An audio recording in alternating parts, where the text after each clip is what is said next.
Good evening, one and all.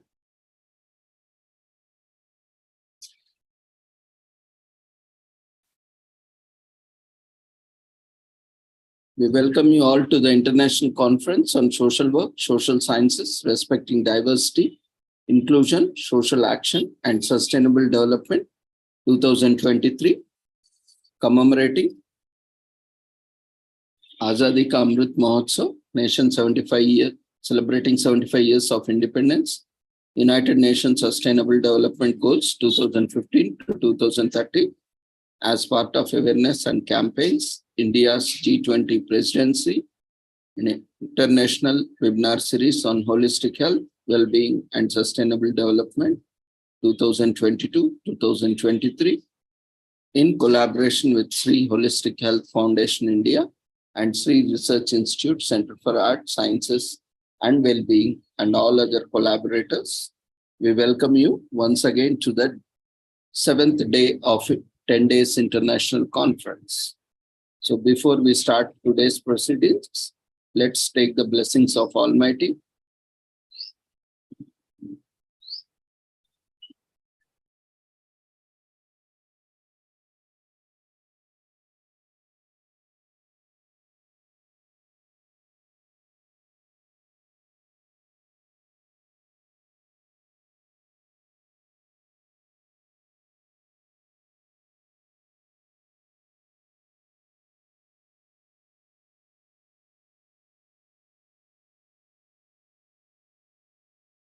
कुरुत्वं कल्याणम् आरोग्यं धनसम्पदः शुभं कुरुत्वं कल्याणम् आरोग्यं धनसम्पदः शत्रुबुद्धिविनाशाय दीपज्योतिर्नमोऽस्तुते दीपज्योतिर्नमोऽस्तुते शुभं कुरुत्वं कल्याणम् आरोग्यं धनसम्पदः शुभं कुरुत्वं कल्याणम् आरोग्यं धनसम्पदः.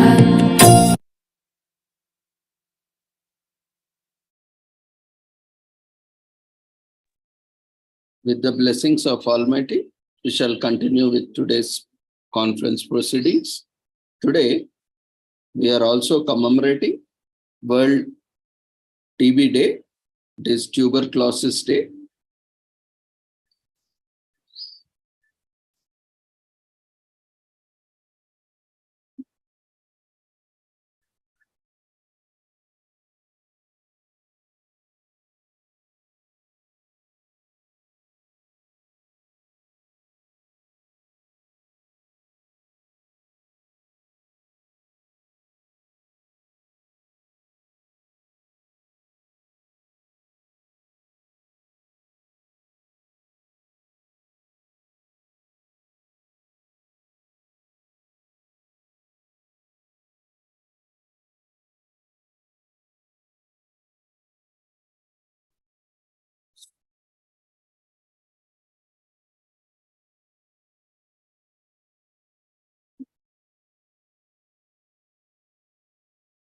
Every year, we commemorate World Tuberculosis Day or World TB Day to raise awareness about the devastating health and social economic consequences of tuberculosis, in short known as TB,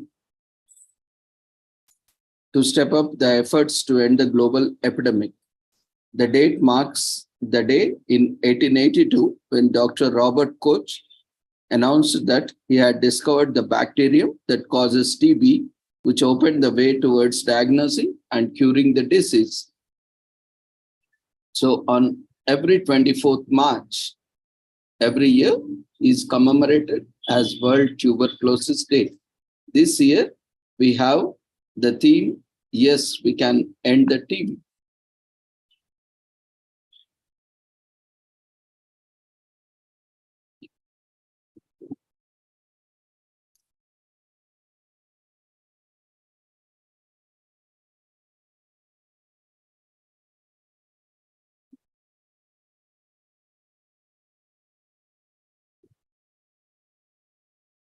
A total of 1.6 million people died from TB in 2021 including 1,87,000 people with HIV worldwide.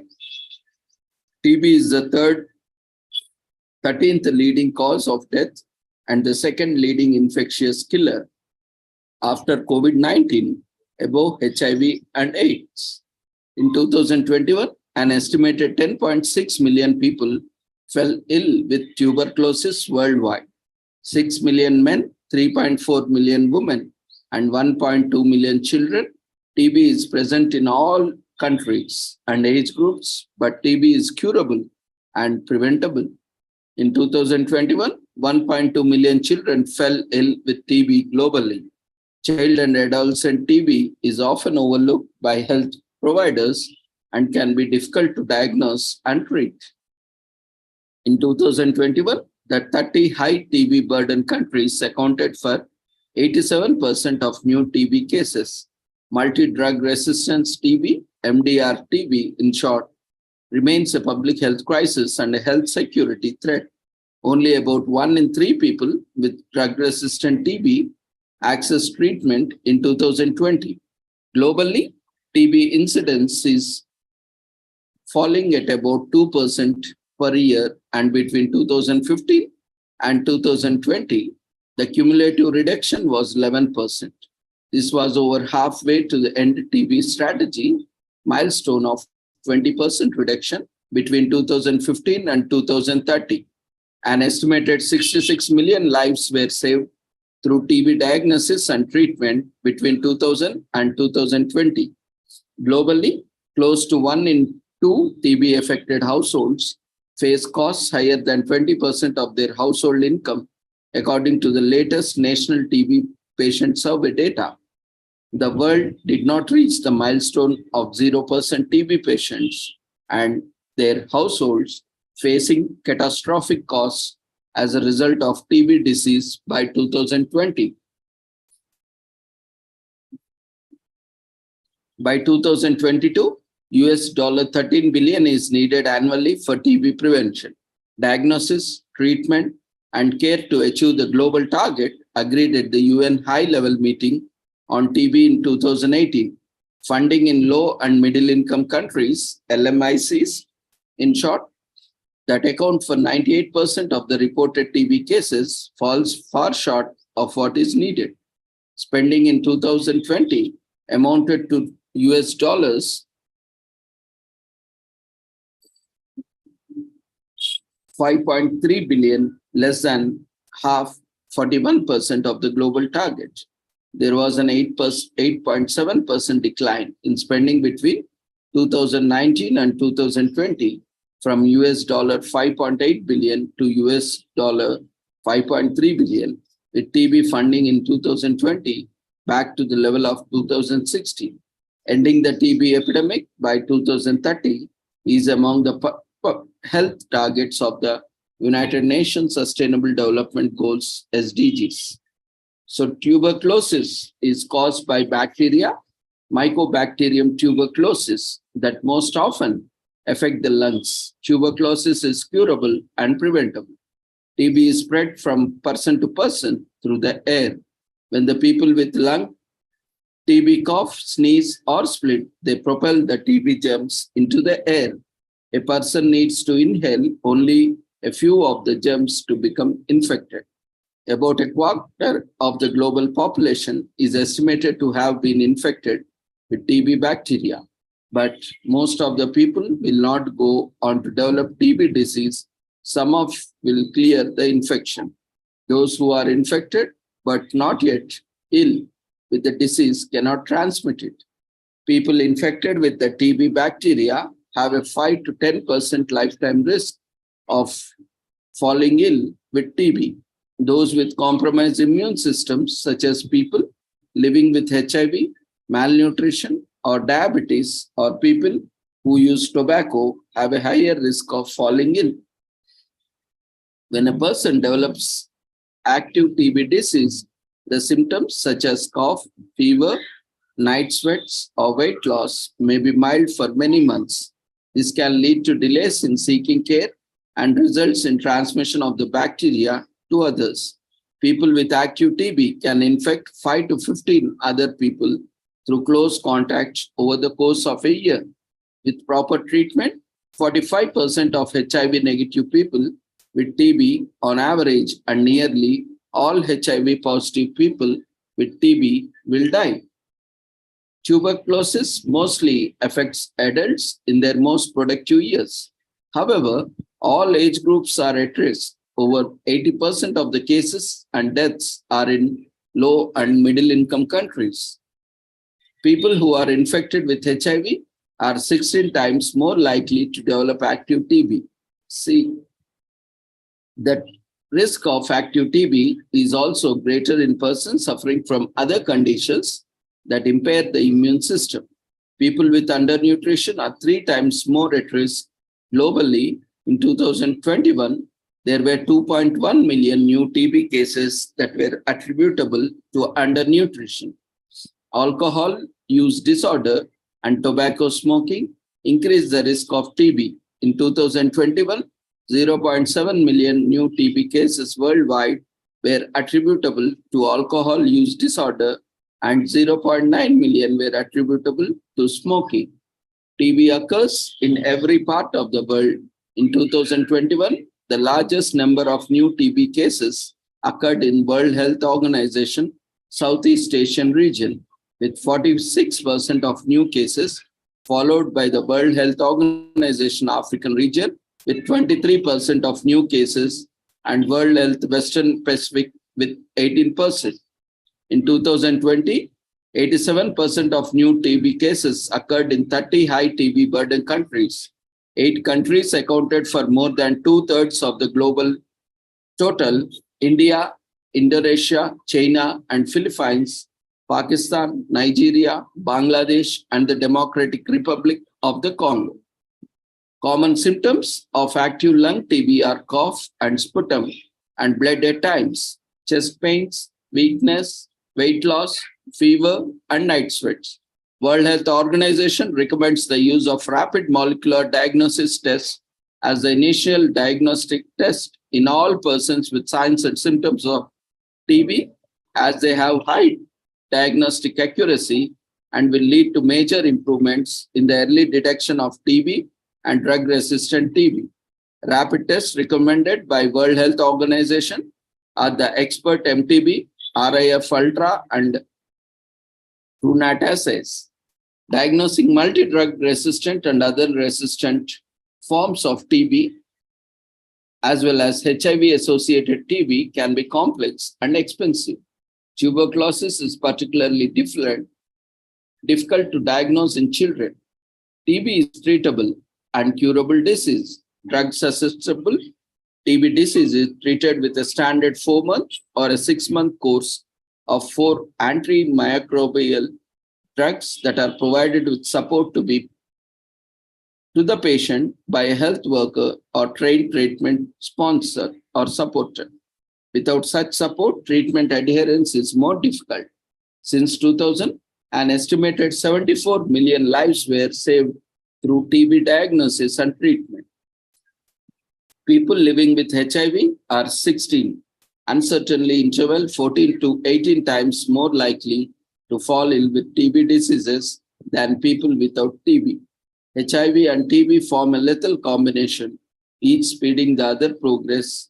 In 2021, about 187,000 people died of HIV-associated TB. The percentage of notified TB patients who led to the documented HIV test result in 2021 was only 76%, up from 73% in 2020. The World Health Organization African region has the highest burden of HIV-associated TB overall in 2021. Only 46% of TB patients known to be living with HIV were on ART. WHO recommends a 12-component approach of collaborative TB-HIV activities, including actions for prevention and treatment of infection and disease to reduce deaths. TB medicines have been used for decades, and the strains that are resistant to one or more medicines have been documented in every country surveyed. Drug resistance emerges when TB medicines are used inappropriately through incorrect prescription by healthcare providers and poor quality drugs and patients stopping treatment.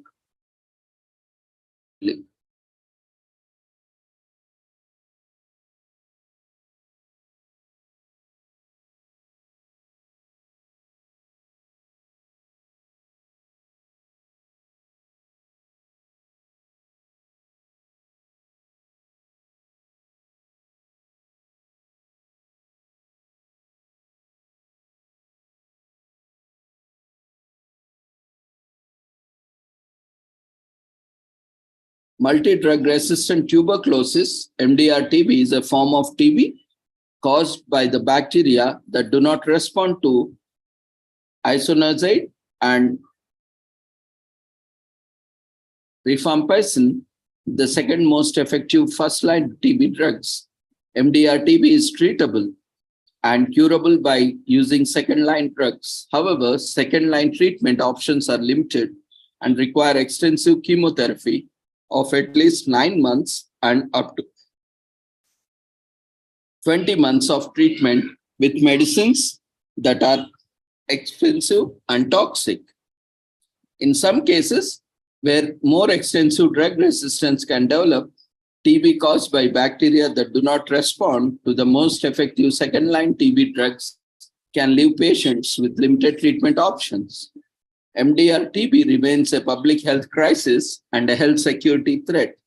In accordance with World Health Organization guidelines, detection of MDR-RR-TB requires bacteriological confirmation of TB and testing for drug resistance using rapid molecular test, culture methods, or sequencing technologies. Treatment of MDR-RR-TB requires a course of second-line drugs for at least 9 months and up to 20 months, supported by counseling and monitoring for adverse effects. World Health Organization recommends expanded access to all oral regimens. Only about 1 in 3 people with drug resistance TB access treatment in 2020. Worldwide, in 2019, the treatment success rate of MDR-RR-TB patients was 60%. In 2020, World Health Organization recommended a new shorter 9 to 11 months and a fully oral regimen for patients with MDB-TB.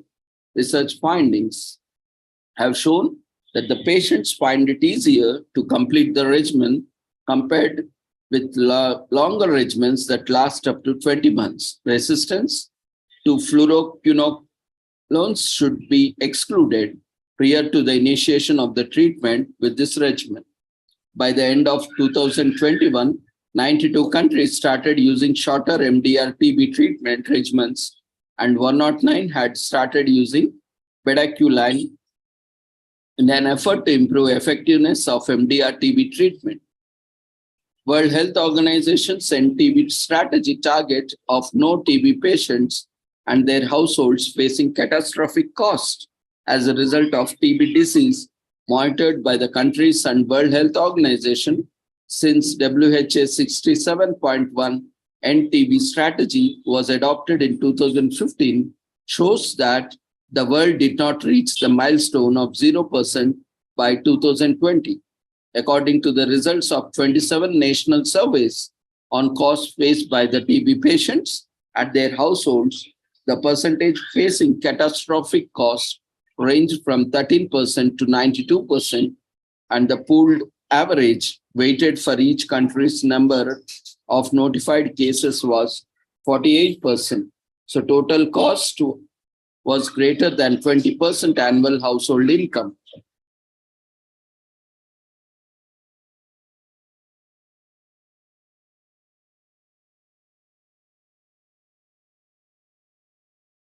US 13 billion are needed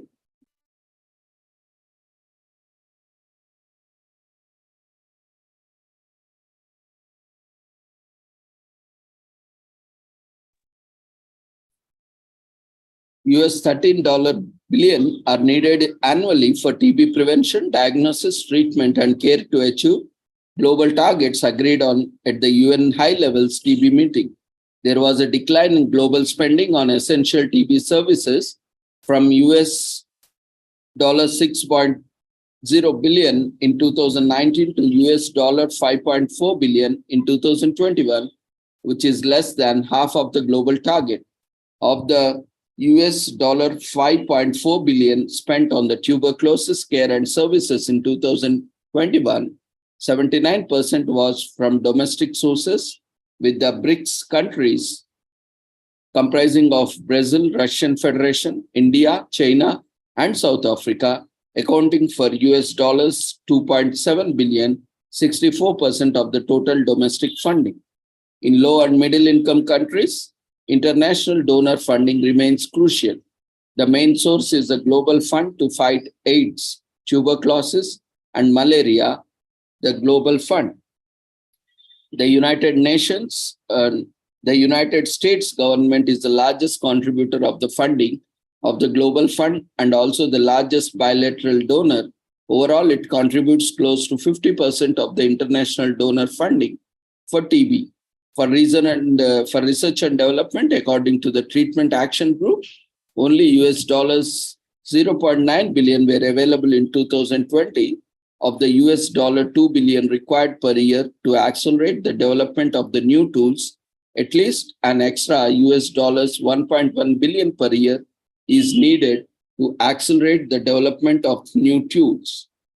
On 26 September 2018, the United Nations held its first ever high-level meeting on TB, elevating discussion about the status of the TB epidemic and how to end it to level of the heads of the state and government.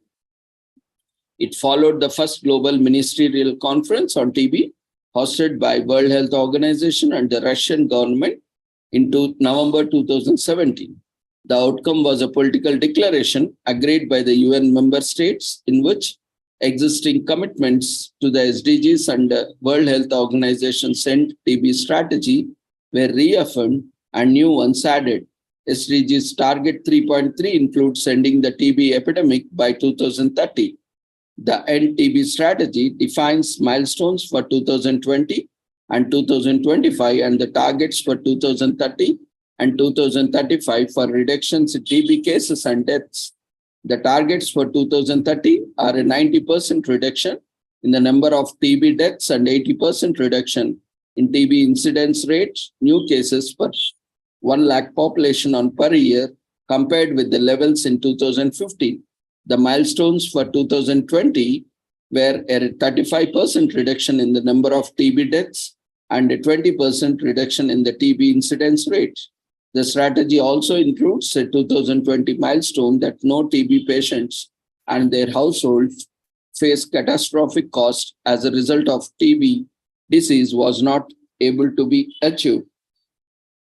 So the political declaration of the UN high-level meeting included 4 new global targets: treat 40 million people for TB diseases in a 5-year period, 2018 and 2022, reach at least 30 million people with TB preventable treatment for a latent TB infection in the 5-year period, 2018 and 2022, mobilize at least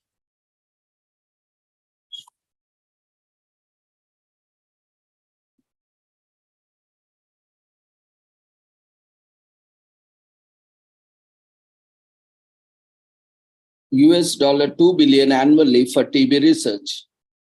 So World Health Organization is working closely with countries, partners, and civil society in scaling up TB response. 6 core functions are being pursued by World Health Organization to contribute to achieving the targets of the United Nations high-level meeting, political declaration, sustainable development goals, End TB strategy, and World Health Organization strategic priorities. Providing global leadership to end TB through strategy development, political and multi-sectorial engagement, strengthening review and accountability, advocacy and partnerships, including with civil society, shaping the TB research and innovation agenda, and stimulating the generation, translation, and dissemination of knowledge, setting norms and standards on TB prevention, and care and promoting, facilitating their implementation, developing and promoting ethical and evidence-based policy options for TB prevention and care, ensuring the provision of specialized technical support to member states and partners jointly with World Health Organization regional and country offices, catalyzing change and building sustainable capacity, monitoring and reporting on the status of TB epidemic and progress in financing and implementation of the response at global, regional, and country levels. So on this World TB Day or Tuberculosis Day, let's all come together with this 2023 theme, Yes, We Can End TB, to inspire hope and encourage high-level leadership, increased investments, faster uptake to the new World Health Organization recommendations, adoption of innovations, accelerated action, and multi-sectorial collaboration to combat the TB epidemic. This year is critical with opportunities to raise visibility and political commitment at the 2023 UN high-level meeting on tuberculosis.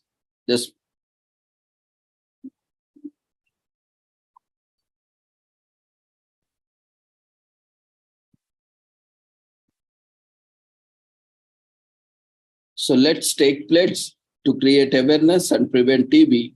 74 million lives saved since 2000 by global efforts to end TB, and 10.6 million people fell ill with TB in 2021, and 1.6 million people died of TB in 2021, where TB is completely preventable and curable. Let's save lives. Let's come together on this World Tuberculosis Day.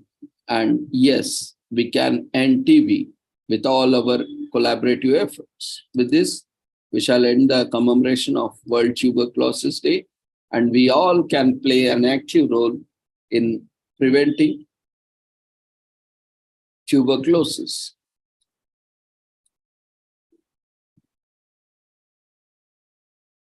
So feedback form has been raised.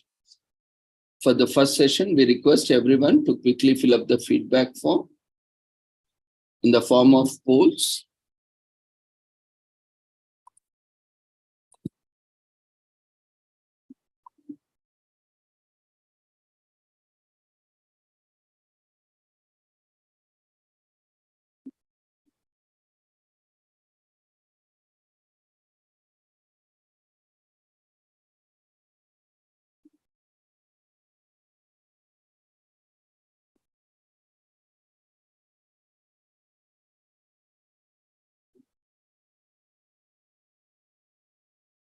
Dear friends, we request everyone to quickly fill up the feedback form so that we can move on to sessions today schedule.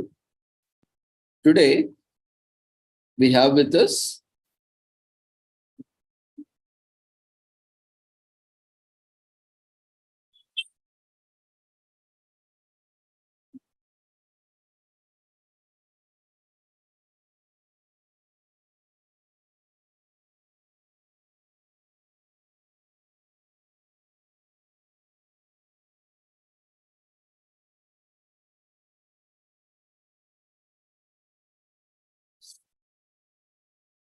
yeah.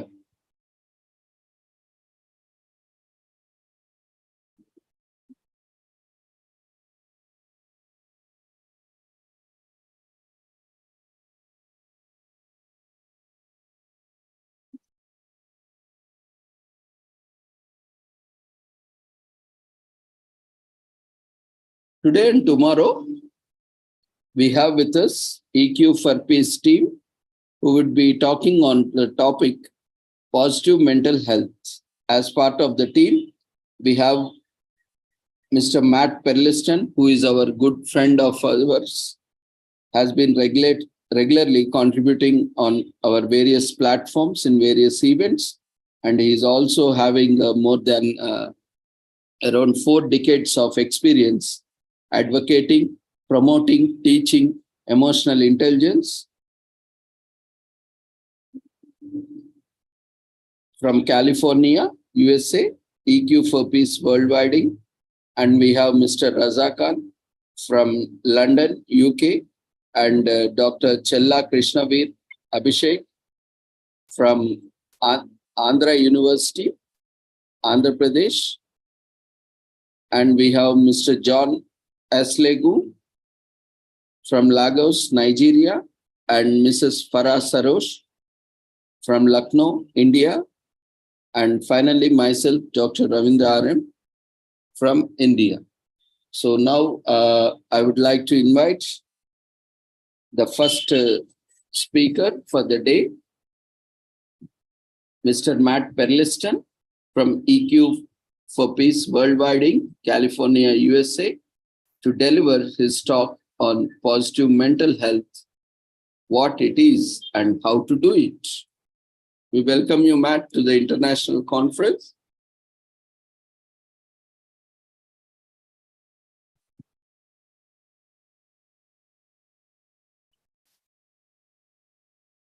On social work, sciences, respecting diversity, inclusion, social action, and sustainable development 2023, 7th day of 10 days conference. You can unmute yourself, start your audio, video, and presentation, Matt. We welcome you once again. Over to you for your presentation. Hello, hello. Thank you for having me and our team. It's a very important subject. Looks like you have a wonderful conference going on. Yeah, welcome, Matt. Happy to see you back. Hope you are doing well. God bless you. Doing well. Thank you. Doing well so far. Thank you, Dr. Ravindra. I very much appreciate you you having us and putting on these important events. I know you're doing a lot, so much to help the world become more educated and try to get our UN and everyone together and make a difference in the world. So very happy to be here and contributing to that. And thank you for having me as part of your team. So, okay, we're talking about positive mental health and how critical that is to all of us. Kind of a new concept, and we are developing it, and we are trying to establish how to make that work. And it's all based on emotional intelligence, So we're trying to create some peace inside of us and around us. And let me share my screen and let's talk a bit about that, shall we? So, positive mental health. All right. Can you see my screen? Yes, Matt, please continue. Great. Okay. Okay, excellent. Thank you. Good. All right. So we're trying to introduce you to the power of positive mental health and how it's through emotional intelligence. Accept, this is one of the most important parts of this whole thing, is to accept emotional responsibility, we call it, which just means that you are in charge of your thoughts, your feelings, your decisions, your actions, your values, your motivations, all of that. Your belief systems are all inside of you, and they are created by you, and you are in charge of them. You can manage them and you can make them work for you, right? It's not outside of us, it's inside of us. And this to me was some of the best news that I ever heard, is that I am in charge of me. I didn't know that when I was younger. I don't think that most people know that now, that they create their own thoughts and their feelings. They think other people do that to them, and they do not. They do not. People do what they do, and the world does what it does. But what we do with that inside of us is up to us. And like I said, that is the best news I've ever heard. So it starts with our thoughts and our feelings, and we are pretty good about our thoughts, but we're not too good on our feelings. We don't study them. We don't talk about them. We don't learn about them. We don't talk about them at school. We don't talk about them at home. We better not do them at work. Right. And so most of us, most kids, most teens, most adults now don't have a clue how to deal with their emotions. We never learned and we never talk about them. So how are we supposed to know? So it's a very big, huge missing piece in our system and in our culture and in our world. So that's why I'm here in the middle of the night talking to you guys about this. It's very important to me. We have a nonprofit. We're trying to bring emotional education to the world and to schools everywhere. And so this is a big part of why I'm here. in the big picture and little picture, why I'm here right now and why I'm here on this earth, in my opinion. We're trying to create safe environments, meaning that our emotions are a good thing, not a bad thing, and they are safe. And that starts with us being safe with ourselves, right? And I'll talk more about that. And then we can be safe for others. We're trying to create peace. And it's action oriented. This isn't just about us inside of us. We're trying to learn how to do this properly, but the purpose is to get this out to everybody, because most people do not know. They do not know. And they do not know that they do not know. And so they're not really looking for it. But so it's a challenge for us to bring this out into the world. So I have some good news and some bad news, right? It's really bad news. I'm afraid. I'm laughing right now because I'm just excited about bringing this to you, but there's some really bad news. Dr. Avenger was just mentioning some of the things that are not going well in the world, and it's getting worse emotionally. We're getting worse in a way. But I also have some good news. So let's start with the bad news. Okay. The bad news is that a lot of our social problems are based on us not having any idea how to deal with our emotions. Our violence, abuse, addictions, all those are going up. They're all going up, especially since COVID. And it's a lot to do with us not having any emotional education. We don't know how to deal with our own thoughts and feelings, and that's a bad thing. The worst of them, in my opinion, is the suicide rate. I don't know if you mentioned it specifically, Dr. Avenger, but the suicide rate is skyrocketing right now in India, in Asia, in Africa, in Europe, in the United States. It's going up like crazy. And that, to me, is the epitome of not knowing how to deal with our thoughts and feelings.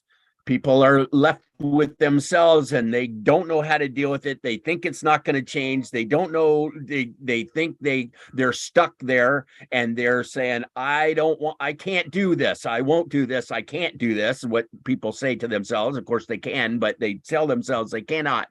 And they go, I'm out of here. And they're gone. And that's it. They're done.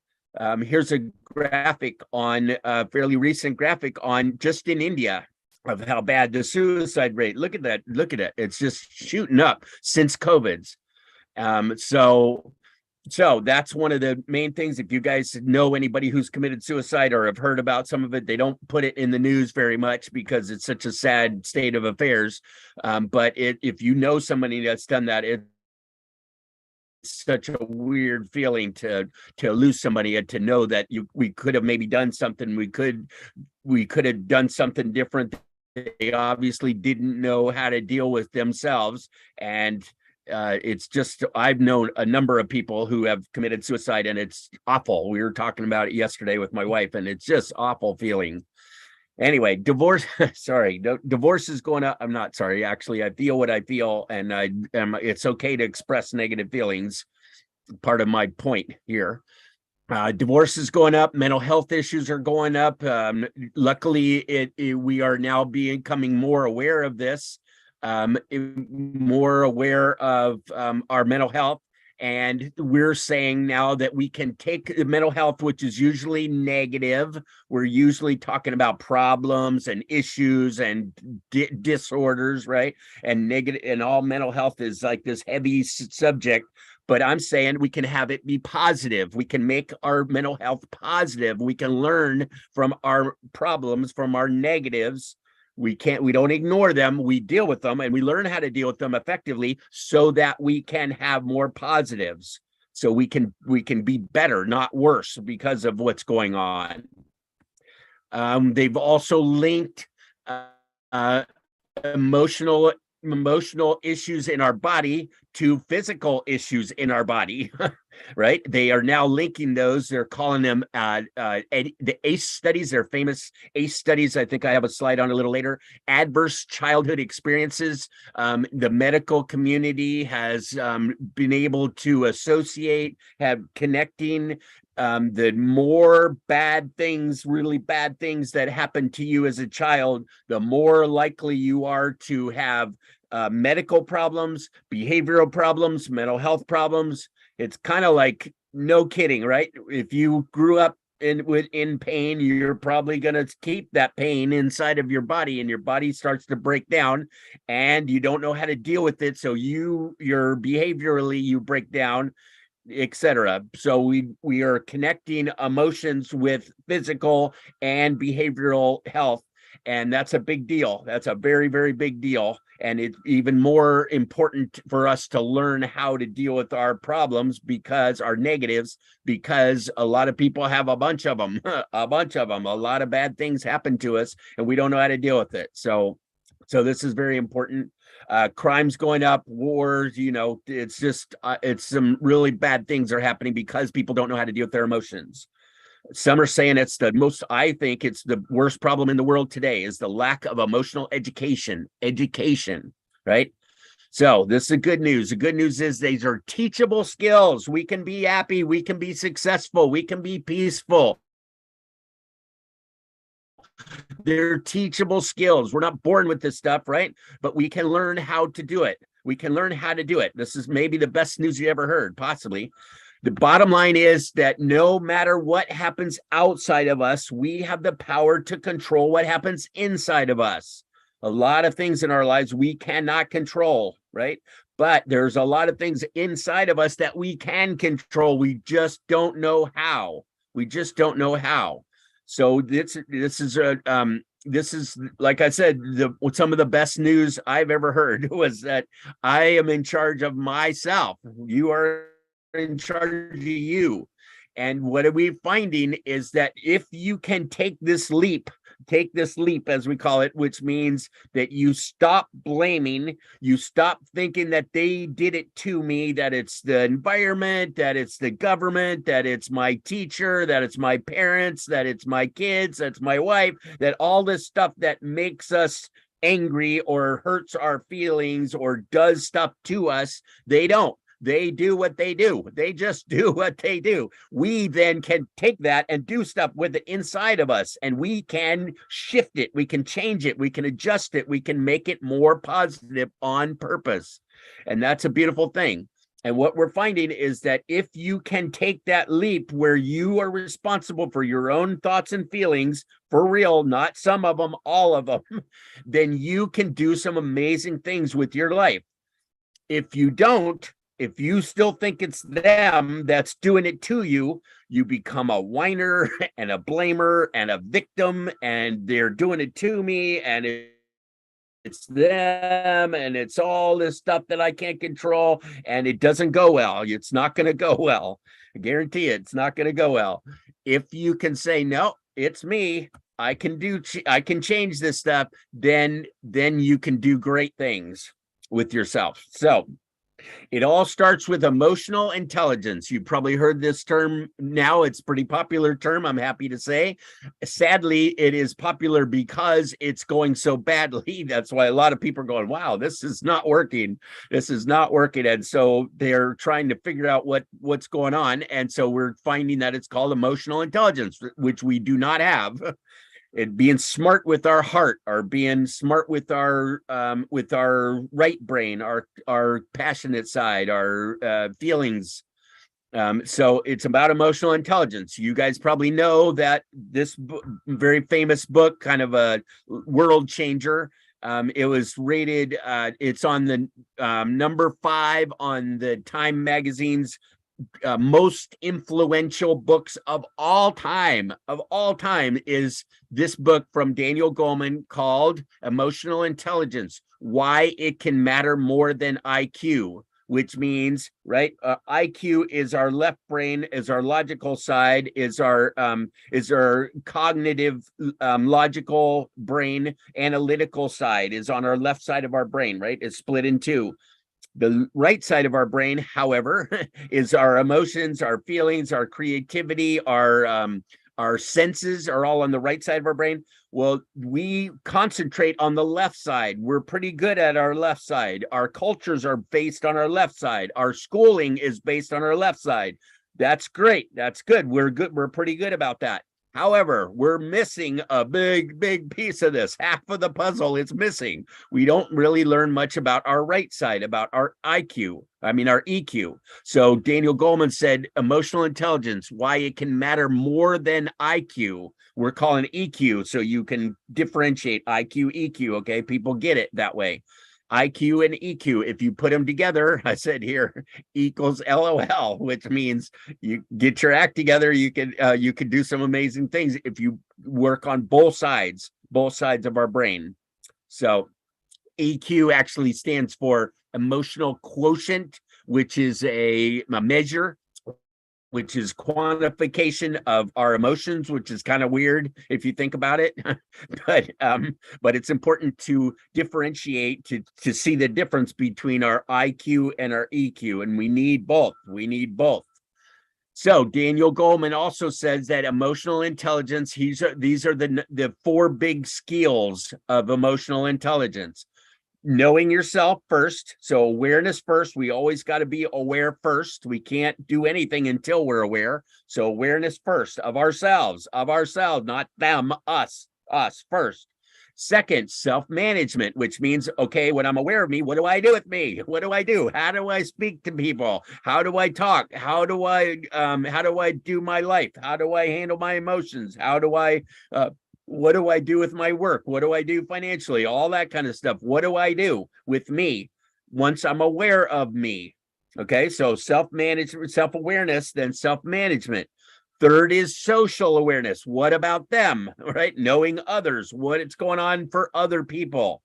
And then fourthly is how do I connect with other people? Right? We are social beings. It's important to us, very, very, very important to us humans, that we connect, that we belong, that we are a part of, that we are not alone. We are not alone. And if you think about it, COVID's made us, one of the worst things that could possibly happen to us humans is to put us alone. It's called lockdown in COVID's terms.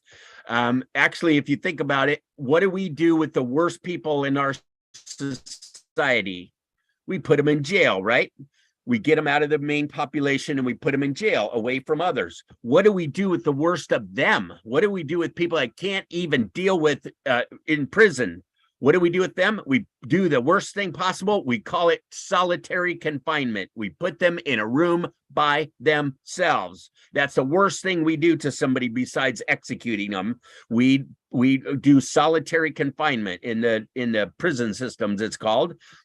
Well, in COVID's, it's called lockdown. So what happened is all of us humans got separated, and that is not a good thing for humans. We don't like that. We don't like being all alone. We don't like it, and we don't function well that way. And so, so things have gone really badly. So what I'm saying here is, in emotional intelligence, the top 4 things are knowing yourself and dealing with yourself, knowing others and dealing with them. That's it. Very simple. It's really, really simple. It ain't easy, but it's simple. It's simple. So what we're working with is awareness first, right? So we can be aware of what's going on. We got to do awareness first. Our thoughts, we have feelings, We then decide, make decisions based on our thoughts and our feelings, and then we act. We take actions based on our decisions, which are based on our thoughts and our feelings. A lot of us are not aware. I should put a different color here or something. We're not very aware of our feelings. So we're trying to make our decisions just based on our thoughts, and it doesn't work very well because we don't know how to deal with our feelings, but they give us some amazing information. Our feelings matter a lot. A lot. Our feelings and emotions matter more than we ever imagined. Now, study after study after study is showing that the effects of emotional intelligence are phenomenal. And we need to know about our right brain or about our feelings. Then we put those together with our thoughts and our feelings. We make good decisions, better decisions, hopefully take better actions, etc. So we need to know about our feelings. So that's what emotional intelligence, being smart with our heart, being smart with our feelings. We, starting from the very beginning, we are born with very few fears. What I've been taught is that we're only born with two fears: fear of falling and fear of loud noises. Okay, you might disagree with that. There's some studies show that that is accurate. But you get the idea is that we only have a couple of emotions. We only have a couple feelings that we're born with, and we're not born with any anger. We're not born angry. Little kids are pretty peaceful and pretty loving and pretty calm, and they're good. They're okay, right? We're okay. We pick this. That's good news, right? We're born with only a couple fears and no anger. And no sadness. So we're pretty clean to start with. It's all this stuff gets piled on top of us as we grow up, and we don't deal with it. That's very, very good news, because that means that most of this stuff, if we picked it up, we can put it back down, right? If we made it up, then we can change it. We can manage it. We can deal with it. We weren't born with it. It's not stuck in us. We can change it if we know how. So it's an education thing. Aristotle said that educating the mind without educating the heart is no education at all. Now, that's a little bit severe to say it that way, but you get the idea that he's saying we got to learn both sides. We have to learn emotional intelligence. We got to. Okay. I don't usually use that word very often, but it's pretty, it applies in this case. We got to learn it. And the reality is that it's not just, it used to be a nice to have thing where it was cool to be able to be in touch with our emotions. It was cool to be able to be better at work. It was cool to be able to have a cool family, that sort of thing. That it was a nice to have skill. Now, however, it's a critical, life-saving, urgent lessons here. We have to learn this stuff, or we're not going to make it. It's not going well without it. So education is the problem. Here's how emotional intelligence works in our body, inside of our system. So first off, these are 10 steps. First off, stuff happens, right? I mentioned before, stuff happens outside of us. They're doing what they're doing. The people around us are doing what they're doing. The government's doing what they're doing. The country's doing what they're doing. They're doing it. We can't control very much of it. It's happening, but it's outside of us, right? And so those things are happening. If you get out of bed in the morning, stuff's happening, right? Even if you don't get out of bed in the morning, stuff's happening. It's still happening, but it's outside of us. Okay. Then we have a thought or a feeling about what's happening. Okay, now it just got inside. Now it's ours. Now it's inside of us. As soon as we have a thought or a feeling about what's going on, now it's our problem. It wasn't before, but now it is. Okay, so what do we do with it? It's inside, right? It's inside. And again, by the way, most people don't really care what you do with it. It's up to you. It's your problem. It's up to you what you do with it and how you handle it or don't handle it inside of you. This is your deal. So what do we do with it? First, awareness. First, awareness. We got to be aware first. We got to be aware of our thoughts and our feelings first. Second, acceptance. What do we do with that, right? Do we fight it? Do we deny it? Do we lie about it? A lot of people, since are so uncomfortable with their emotions that they just push them aside all the time. They don't even want to go there. They don't want to even acknowledge them. But it seems like a small step, but acceptance is a huge part of this. If we can say, I had a thought, and then go, and a feeling, I had a thought and a feeling. Okay, I'm having a feeling about this. I'm upset about this, or I'm happy about this, or I'm confused about this, whatever it is, just acceptance with yourself. Then you can do something with it. So awareness first, always, then acceptance. Very, very important. We then evaluate what's going on, what we thought and felt. Well, do I like that? Is that working for me? Is that how I want to think and feel? What's going on with that with me? And then we get to make decisions based on our thoughts and our feelings. And our decisions are, what it looks like is we're trying to balance both sides. So we go, okay, does this make sense? Does this make sense? And does it feel good and feel right? Does it make sense logically, cognitively? Does it make sense? And the other side is, does it feel good and feel right? If both of those are, if you can answer both of those, then it's probably a pretty good decision, theoretically, right?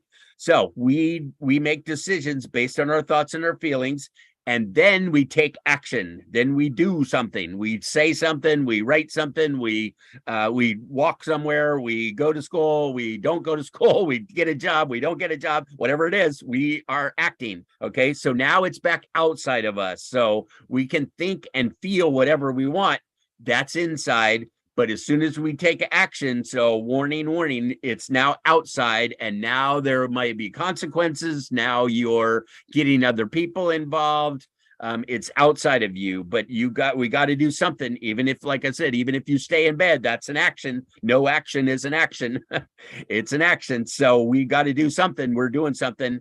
And when a bunch of our actions become who we are and what we do and become our behaviors, and that's where we're going to get the results that we need in our life, right? From our actions. So it starts outside of us. Recap. It starts outside of us. We bring it inside with our thoughts and feelings. We process it inside of us, and then we bring it back out with our actions. So that's just kind of how it works. Here's a summary of it. Inside is our thoughts and feelings, outside is our actions and our results that we get. So that's just how it works. That's not how to work it. That's just how it works. Okay. So let's talk about now positive mental health. Emotional intelligence is cool because it's the language and the information that we have about our emotions. Positive mental health is, what do we do with them? Now that I know this stuff about myself, what do I do with it? What are strategies to make it work? The goals of emotional or of positive mental health are inner peace. I want to feel peaceful inside of me, peaceful. Interpersonal peace is between us, me and you can get along. Social peace, for a bunch of us to get along, kind of like we're doing right now. There's 40 of us right now in this room, and we're getting along as far as I know. You guys are all muted, so I don't know if not, but anyway, it seems like we're getting along right now. So we're doing these all three first right now. And these are all teachable skills. These are learnable, teachable skills, is how to create peace. But we don't learn them in school, and we don't talk about them. And so people don't know how to do peace. And no wonder we don't have much peace in the world. I'm saying in our nonprofit, the basis of our nonprofit is that we can teach people how to be peaceful inside with emotional intelligence and positive mental health. And then we can create some peace outside of us. Maybe when enough of us know how to do that, maybe we can have big peace, maybe someday. Hard to prove, but it's worth a shot as far as I know. Here's a very cool quote about that from the Dalai Lama. He said, world peace begins with inner peace. Exactly what we're teaching. Through inner peace, genuine world peace can be achieved. It can be achieved. A lot of people think it can't. He said it can. I agree. And this is the purpose, or this is the point, our mission of our nonprofit. The importance of individual responsibility, just what I was saying. I call it emotional responsibility, but he's saying individual responsibility is clear. An atmosphere of peace must first be created within ourselves, then gradually expanded to include our families, our communities, and ultimately the whole planet. This is the Dalai Lama. I didn't make this up. Gandhi said something similar. I don't have the quote in here, but he said basically the same thing. This is how you get to peace, is you start with you. So that's what we're doing. And in order to get to peace with you, you start with your emotions, your thoughts and your emotions, awareness, acceptance, and what are you going to do with them? Positive mental health is about dealing with our negatives. A lot of it. It's about learning how to deal with our negative emotions, those big, the words that people don't ever talk about, our fear, our anger, our sadness, our stress, our anxiety, our depression, our tension, all of that stuff, our guilt, our shame. What do we do with all that stuff? Nobody wants to talk about it. And so kids and young adults especially, which is where most of the problems are, they don't know what to do with it. They have no idea what to do with it. They don't know what they're called. They don't know how to separate them. They don't know where they come from. They certainly don't know where to have them move on, to do it, what to do with them. And I'm saying that we can deal with our negatives. We can create more positives. And I'm not just saying it by myself. The next 5 speakers are all speaking about different aspects of positive mental health, how we can deal with some of this stuff so that we can create more positives. So this is basically how it works. You'll notice that this arrow is kind of a smiley face. So that's where we're heading with this thing. But it's not ignoring the negatives. It's learning how to deal with the negatives so that we can have more positives. I found this quote: "To be the best, you must be able to handle the worst." Well, I'm not competing with you, so I don't care if I'm the best, but I want to be my best. I want to be my best. And so I need to handle my worst. Anything that comes up for me, I need to be able to handle it, right? So I need to be able to handle my worst. So positive mental health is based on emotional intelligence, which is called social emotional learning in academic world.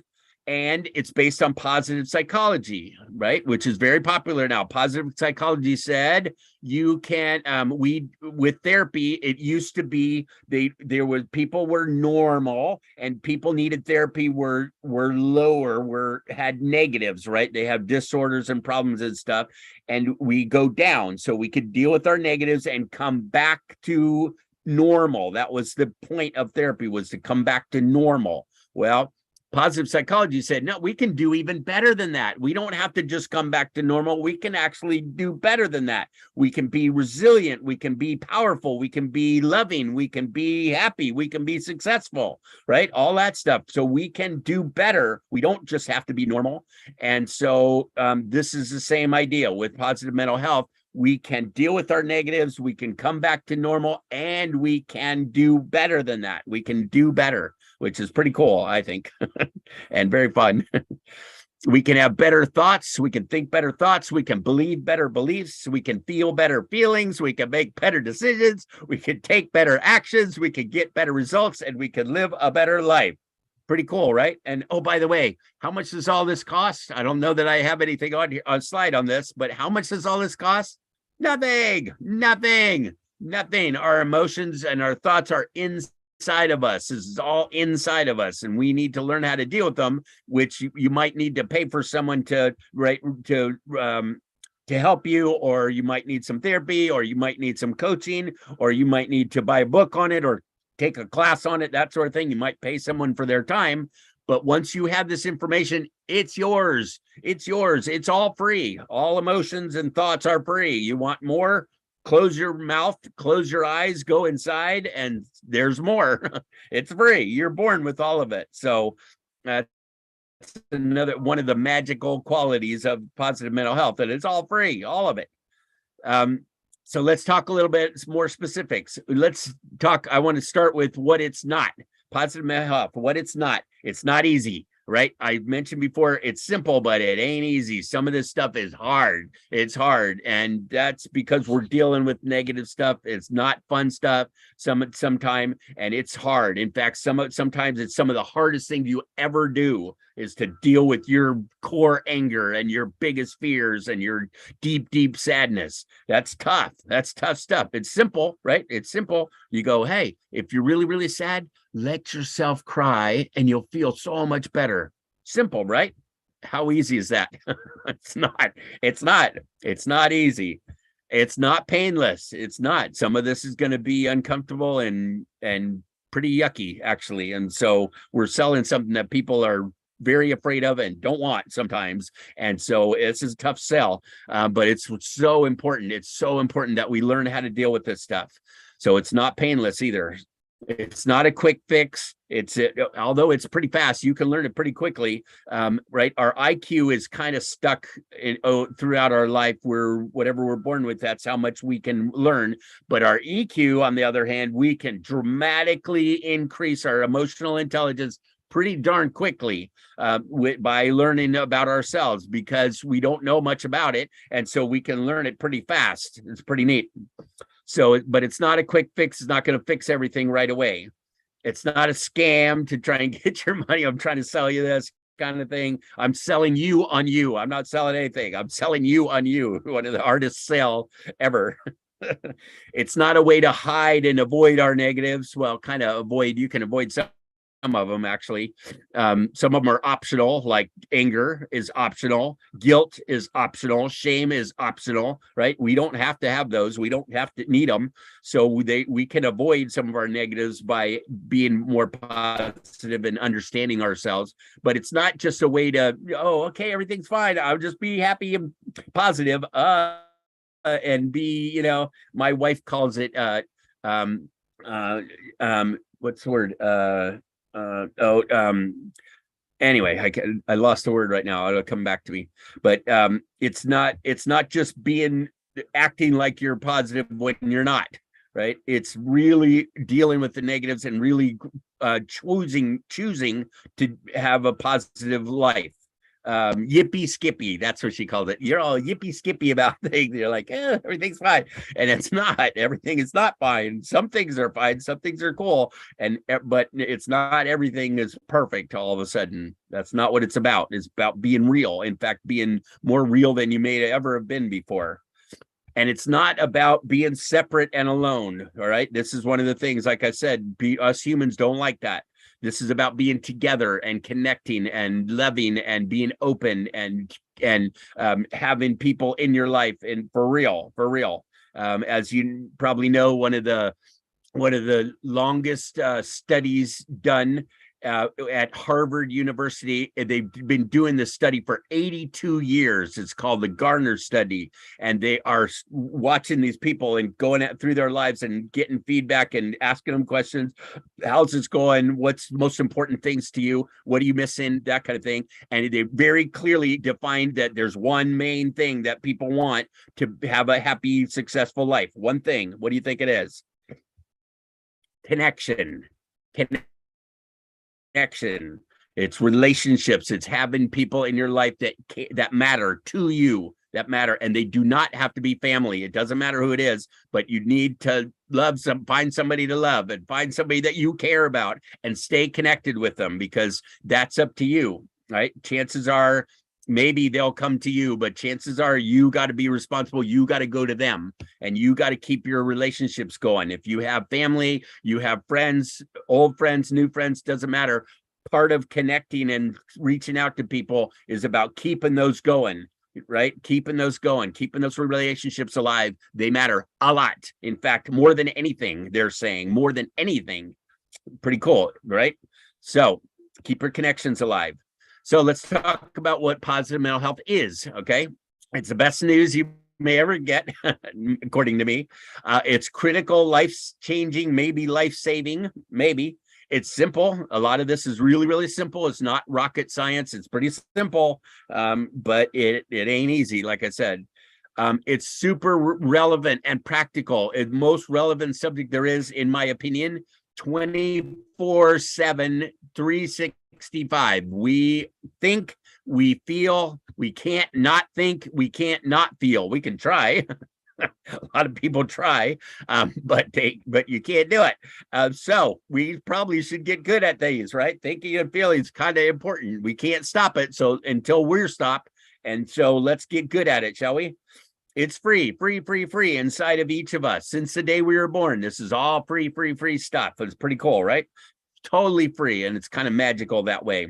And organic and natural. And we're born with it. And it's just a beautiful thing. It's a lifestyle choice. I decide to manage my mental health positively. I decide to do that. I can decide not to do that if I want to, but I'm deciding to do it. It's working for me. I'm going to keep doing it. It's a set of teachable, learnable skills that we learn about our emotional intelligence. They're just learning about how our right brain works and how to work it. So they're teachable, learnable skills. We can teach it in schools. Little kids can figure it out. You tell little kids, that if you just let yourself cry a little bit, you'll feel better. And if you be nice, you'll probably have more friends. And if you be loving, then you'll feel good. And if you give, it works for you. That kind of stuff. You can teach little kids that, and they're like, oh, okay. It's us adults that are harder to teach, actually. It's positive mental health, I'm saying, is a key to happiness and sanity, right? And success. Study after study is showing that people with higher emotional intelligence are more successful. We make more money. We actually even live longer, which is kind of one of the things I'm working on. And so emotional intelligence is such a huge part of our life.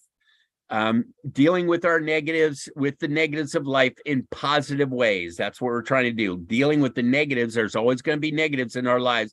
We can deal with them in positive ways where we come out better because of it. Even trauma, we can come out better because of it. Because we went through that, we can be stronger. We can be more resilient. We can be more powerful. We can manage ourselves. We can trust ourselves. We can love ourselves more if we learn how to deal with ourselves. It's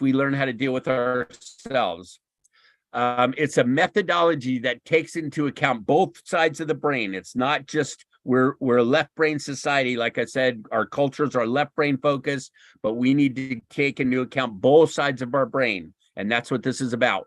It's a way to connect with other people. It's a way to communicate where both sides win. I'll go more into that in a minute.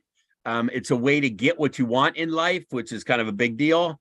It's strategies for learning and healing our past so we can live fully and deeply in the present and create the best future we can for ourselves and those we love. Pretty cool, huh? Especially for free. It's about I call it extreme self-honesty. If you at least be honest with yourself, that what you're doing, what you're up to, what you're thinking, what you're feeling, what you're deciding, what you're not deciding, all that. Be honest with yourself, and then you can do some incredible stuff. It's a means to take control of yourself and your life. Big deal, right? A very big deal. It's the pathways to peace, I call it. The pathways to peace is through our emotions and through our thoughts. It's a means of communicating where you get your point across, less arguments, and etc. So we start at the beginning. Babies are born with high emotional intelligence, and it's downhill from there. I'm going to try and speed up a little bit because I've got only got about 10 more minutes. So all the way preschool to PhD now. Preschool to PhD. Little kids can get it. Big kids can get it. So EQ teaches us the skills and concepts. Positive mental health is the strategies of when, where, and how to use our emotional intelligence skills. And we're going for peace. So this is a big part of this whole thing, as I mentioned, is emotional responsibility, also known as an internal locus of control. It's kind of a tough way to say it, but that's what it is. It's I'm in control. Internal control is about me, right? I'm in charge of me, as opposed to external locus of control where they're in charge of what I think and feel. They're not. We are 100% responsible for our thoughts, feelings, and actions. All of them. Take that leap and off you go. You don't. If you don't take anything from this talk, actually take that one thing, is that you are in charge of you inside. No one upsets you. You upset yourself. You're responsible for how you feel, not them. It's not their job to make us feel good. It's ours. So we need to learn how to do that, right? This is, I should have probably put this earlier, but this is the ACEs I mentioned before, adverse childhood experiences. This is the 10 areas of trauma that they found results in. If you've had some of these or all of these or a bunch of these or even 4 or 5 of them, you're in trouble. You're in trouble as an adult. If these things happen to you as a kid, as an adult, you're going to have behavioral problems, you're going to have mental health problems, and you're probably going to have physical problems, all because of stuff happened to you as a child. So deal with this stuff, right? To deal with it, all we need to do, talk about simple, all we need to do is move the negatives out of the way, and the positives can resurface naturally, because that's our natural state, is to be calm and peaceful and loving is our natural state. All this other stuff got piled on top, and all we have to do, again, I'm laughing because it sounds so simple. All we got to do is release our negatives and poof, we got positives, right? Well, simple, not easy again, right? Doc Downing is one of my main mentors. He said, negative emotions expressed as intensely as they are felt in the body will reduce in intensity and are free to change. That's a very big deal. That's kind of the basis for all of this, is that we can deal with our negatives and we can reduce them, and they're free to change, meaning come back to our positives by themselves. All right. Positive mental health is strategies, teach us emotionally healthy internal and external management. We get good at our negatives, we can create more positives, etc. We can do emotional awareness. We've got to be aware first. Identification is like, what are you feeling? Literacy, it's also called, how to talk about it, how to understand, at least inside of ourselves, what's going on for me? Wow. And be able to tell somebody else about it, to share with others what is going on for us. That's a big deal. Emotional agility is being able to, when stuff happens, I can take it as this horrible thing, or I can move around a little bit and make it into something that's not so bad. We can adjust our problems and our pain into positives. I call it spin it to win it. We can adjust what's going on for ourselves. We have a thought, we don't like the thought, change it, have a different thought, make a different thought on purpose. We do it all day long at school and at work. We think what we want to think on purpose, so we can, you can do that with your emotions as well. Regulation and control, of course, being able to not say some of the stuff that you feel like saying, not do some of the stuff you feel like doing. You can regulate and control yourself. It's not stuffing it, it's deciding not to, which means you're still in control. You're still in charge. Congruency is the outside is showing basically the same as the inside. Right now, I'm excited about what I'm saying, and so I look excited. I hope my face and my body language, my hands are going every which way. I'm congruent. My inside is matching my outside. They're the same, and someday we'll get some mastery going on.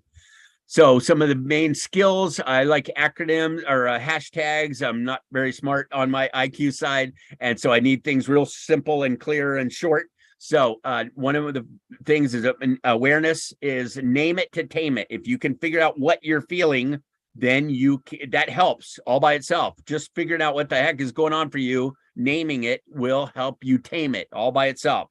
So that's awareness and acceptance. Spin it to win it means if you don't like what you're thinking and feeling, change it. You can change it. That's another big deal. A, you're in charge, and B, you can change it. If you don't like it, if it's not working for you, you can change it. And lastly, feel it to heal it is one of my things that's saying there's a lot of ways to deal with our emotions. One of them is to actually feel them, actually let our body feel what it feels.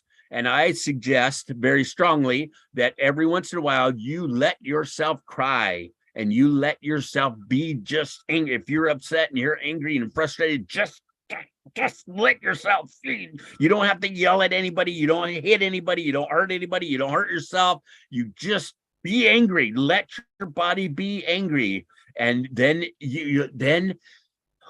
then let it go. Then let it go and let it out of your body. Otherwise, it stays in there and it causes dis-ease.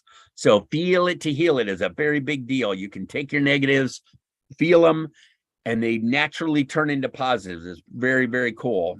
Abe Lincoln said most folks are as happy as they make up their mind to be. We're going for inner peace here. Inner peace begins the moment you choose not to allow another person or event to control your emotions. They can affect your emotions, but they don't control your emotions. Big difference, right? You are in control of your emotions. You go, well, I'm sad about that, or oh, that when you did that, that made me angry, but it's me. I'm angry. You did what you did, but I'm the one who's angry, right? I did that. Try it. How peaceful do you feel right now? 1 through 5. How peaceful do you feel right now? Check it out. Some of these things, it's helpful since emotions are kind of mushy and weird.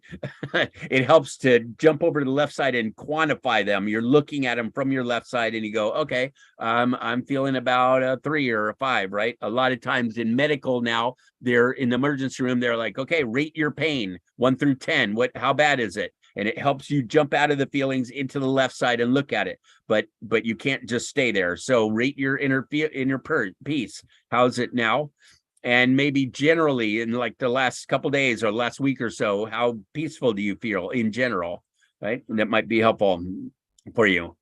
And I like this guy. He's peaceful looking, right? I just put him up there. I like his face. He just looks peaceful, doesn't he?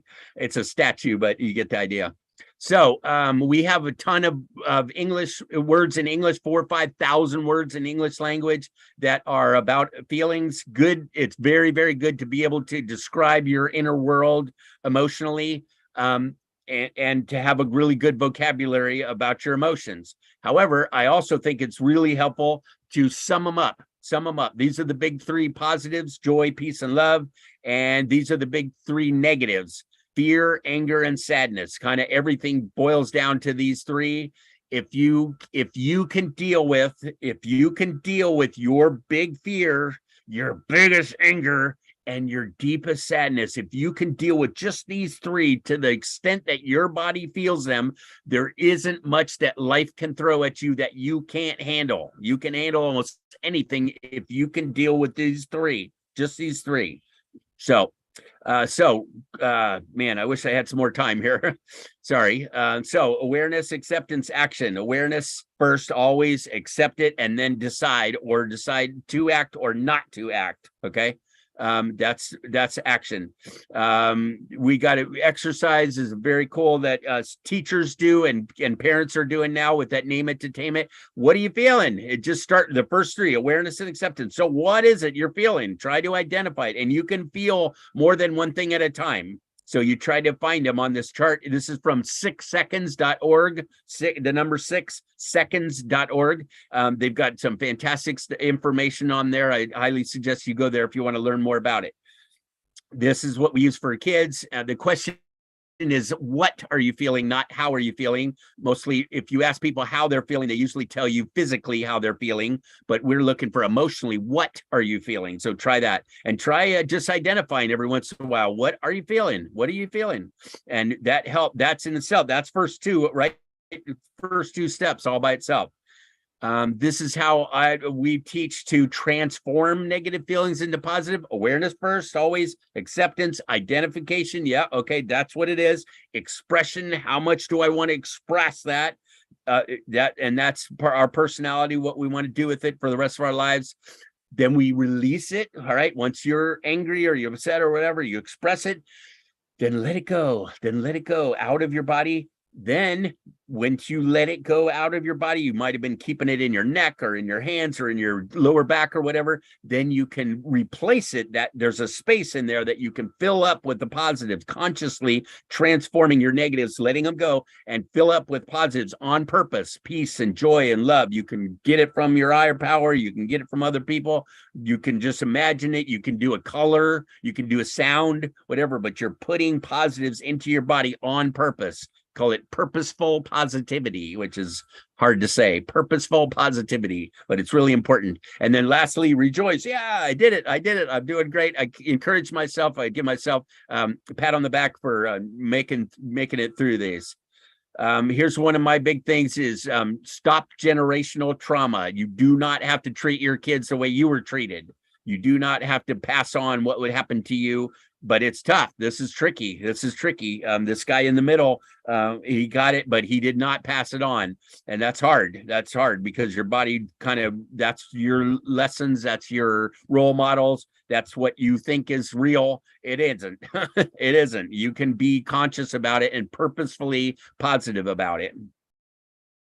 We're trying to balance our left brain and our right brain. We're trying to make it safe, safety. And that starts with you being safe with you accepting and being aware of and accepting your own emotions, and then you being aware of and accepting other people's emotions. And guess what? If you do that, they like it a lot. They like it when you care about them and you listen to them and you make it safe for them to be themselves, to feel, and then you will have much better relationships if you do that. So, but it starts with you being safe with you.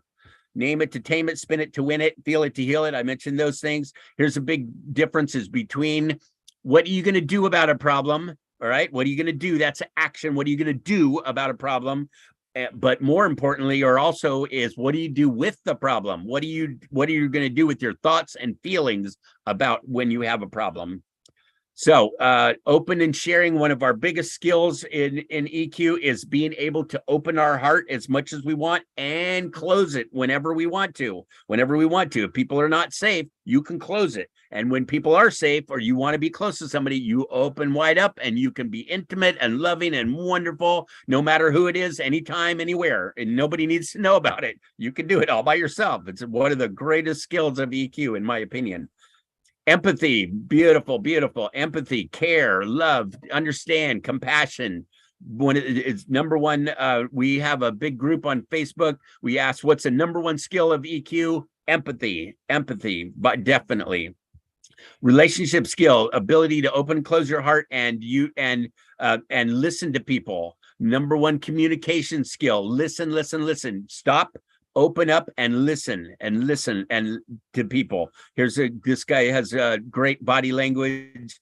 He's just looking at her. He's open to her. He's listening to what she's saying. She's saying something that it sounds like it's important to him, but I just like the way he's sitting and listening. This is one of the greatest gifts you can give another person, is to shut up and listen to them and allow them to be themselves and to explore their own. And they'll probably figure out their own feelings, their own thoughts. They'll figure out what to do with it. You don't have to fix it for them. You don't have to give them advice. You mostly can listen to people and they'll figure it out for themselves, and then they'll thank you for it. They love you for it. So try it. Wonderful communication skill. When you do talk about you. You don't know about them. You know about you. You say, I feel, I think, I believe, I want, I expect, I understand, I appreciate, I. You'll get in less arguments and you will express yourself more and you won't be blaming them. It's I. Try it. It sounds like you're self-centered, but you don't know about them. You only know about you. So you say I, talk from I, right? No, you shut up, you better, you're stupid, you're an idiot. That's judgments. Those are left brain stuff. That's not going to work very well. Talk about I. Okay. Express your emotions, get them out of your body. This is one of the most important things. When things do happen to us, we put what we call a meaning on it, about what does that mean to us in general, about what does that mean about us, and what does it mean to us? What do we do with that information? So events happen. This worksheet is available. I'll give you this PowerPoint, and you can use this worksheet. It's a life changer. It's incredible how much this simple little worksheet can change your life. What happened to you? What did you decide about life, left brain, because of that? What did you feel because of that? Right? What did you feel? So your left brain and your right brain, and then what are you doing with that information? All right, that's the downside. The good side is then you come back on the bottom of the worksheet and go, okay, the same thing happened, right? It's happened. That's the event is a fact. It's in the past. It already happened. Now I can change what I think and feel about what happened, and that will change your life. Here's an example. It will also be in there. This is me. We moved a lot. That was true. I decided I was unlovable because of that, because I kept losing people that are coming in and out of my life all the time. Made me a bunch of negative feelings, created negative behaviors. As an adult, I started to go, okay, well, maybe that's not the problem. Maybe they were moving because they were moving, because my dad was in the military and we moved all the time and they're moving all the time. So maybe it wasn't me. And so it changed the way what I mean about myself, what I feel about myself, and how I behaved. So try this worksheet. You can. Unconditional self-acceptance. Understanding and having compassion for yourself. Unconditional other acceptance, understanding what's going on for them. They're probably, if you were in their same shoes, you may or may not do what they do. Internal locus of control, super important, versus external. So Dr. Ravindra is big on the UN SDGs. I agree. This is what the UN, there's 17 of them that they're working on. We cover 4 of them. We cover 4 of them with positive mental health. One is us, inside of us, good health and well-being. Number 3. Number 4 is quality education. Let's teach this stuff in schools to everybody, everywhere. Let's do it at work as well. Number 8, and let's create some peace. So if you add these up, 3 plus 4 plus 8 almost equals 16. All it's missing is you. Number 1, it was 1. So,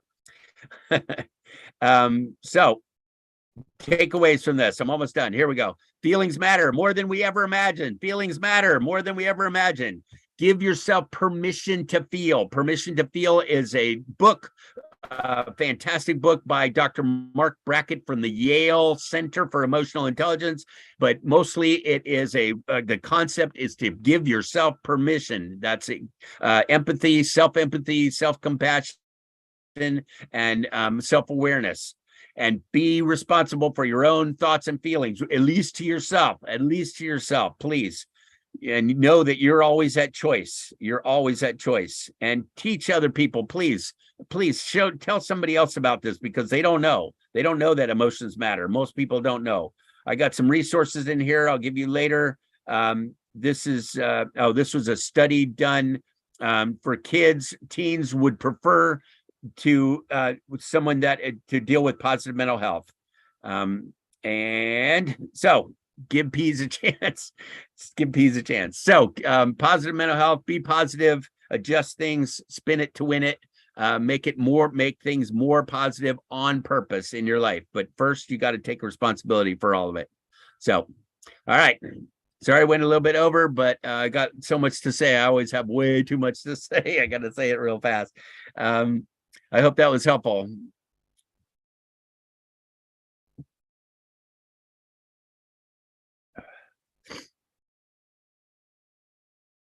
Thank you, Matt. Right. It was very energetic session, insightful session, power-packed session. Everyone loved it after a long time. Participants, if you have any queries, we can quickly take it up. So there is also a poll for the feedback. While we are taking up questions, you can fill up the feedback form in the form of polls. Yeah, Sakina, you can unmute yourself.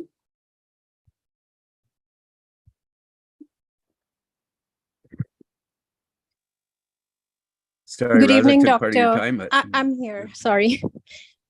Good evening, Dr. Ravindra, sir, panelists and participants.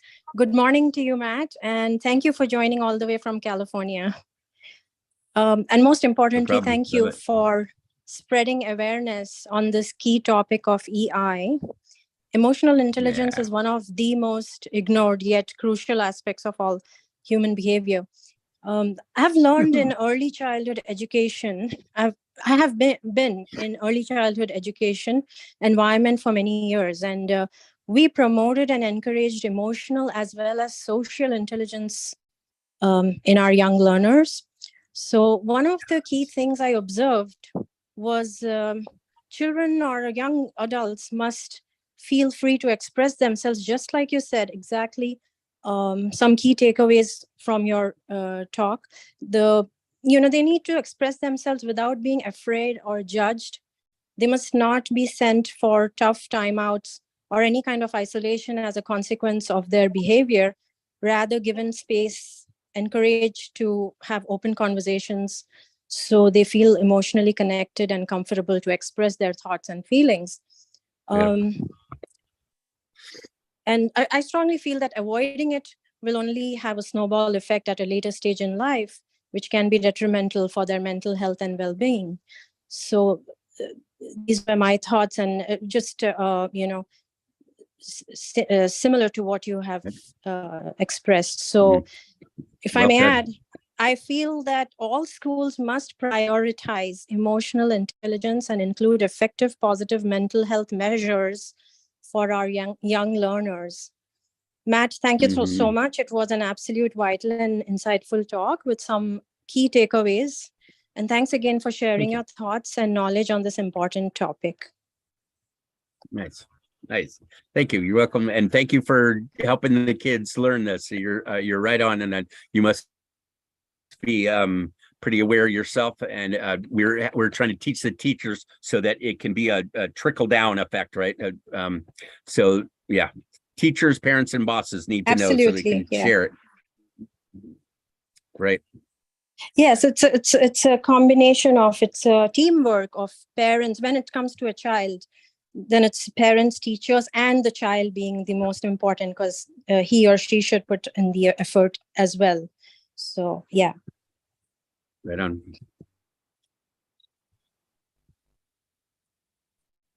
Thank you, Sakina. Yeah, Mary. Thank you, sir. Thank you. Mary, can you yourself? First, I thank Dr. Ravindra sir and this team for giving me opportunity to express my opinion. Hi, Matt sir. Emotional intelligence, his immense topics are, you speak so much. It's very informative. Too much we can grasp from your so much key points. What I liked in your presentation is the word empathy. How we should be very empathetic to people who are in distress. We should be simply say, oh, it's just a headache. We should not take it. So how much that headache is there only, we should think what we can do for solution for that. So that is a key point I took from the session, and very good, excellent presentation, and lot of points I jotted down, sir. Thank you very much, sir. God bless you, and take care of your health also. God bless. Yes. Thank you very much. I am. Thank you. Appreciate it.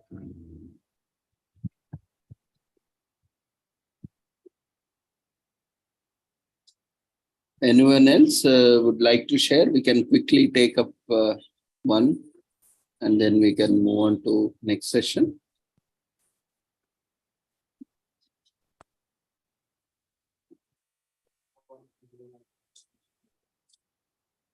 Okay, then there are no further queries. There are a lot of appreciations in chat box. So we can, congratulations, Matt, for your wonderful session. And we thank you once again for joining us on this wonderful occasion of International Conference and being part of this wonderful team. We wish you all the success and look forward for more sessions in the future. Thank you for joining us.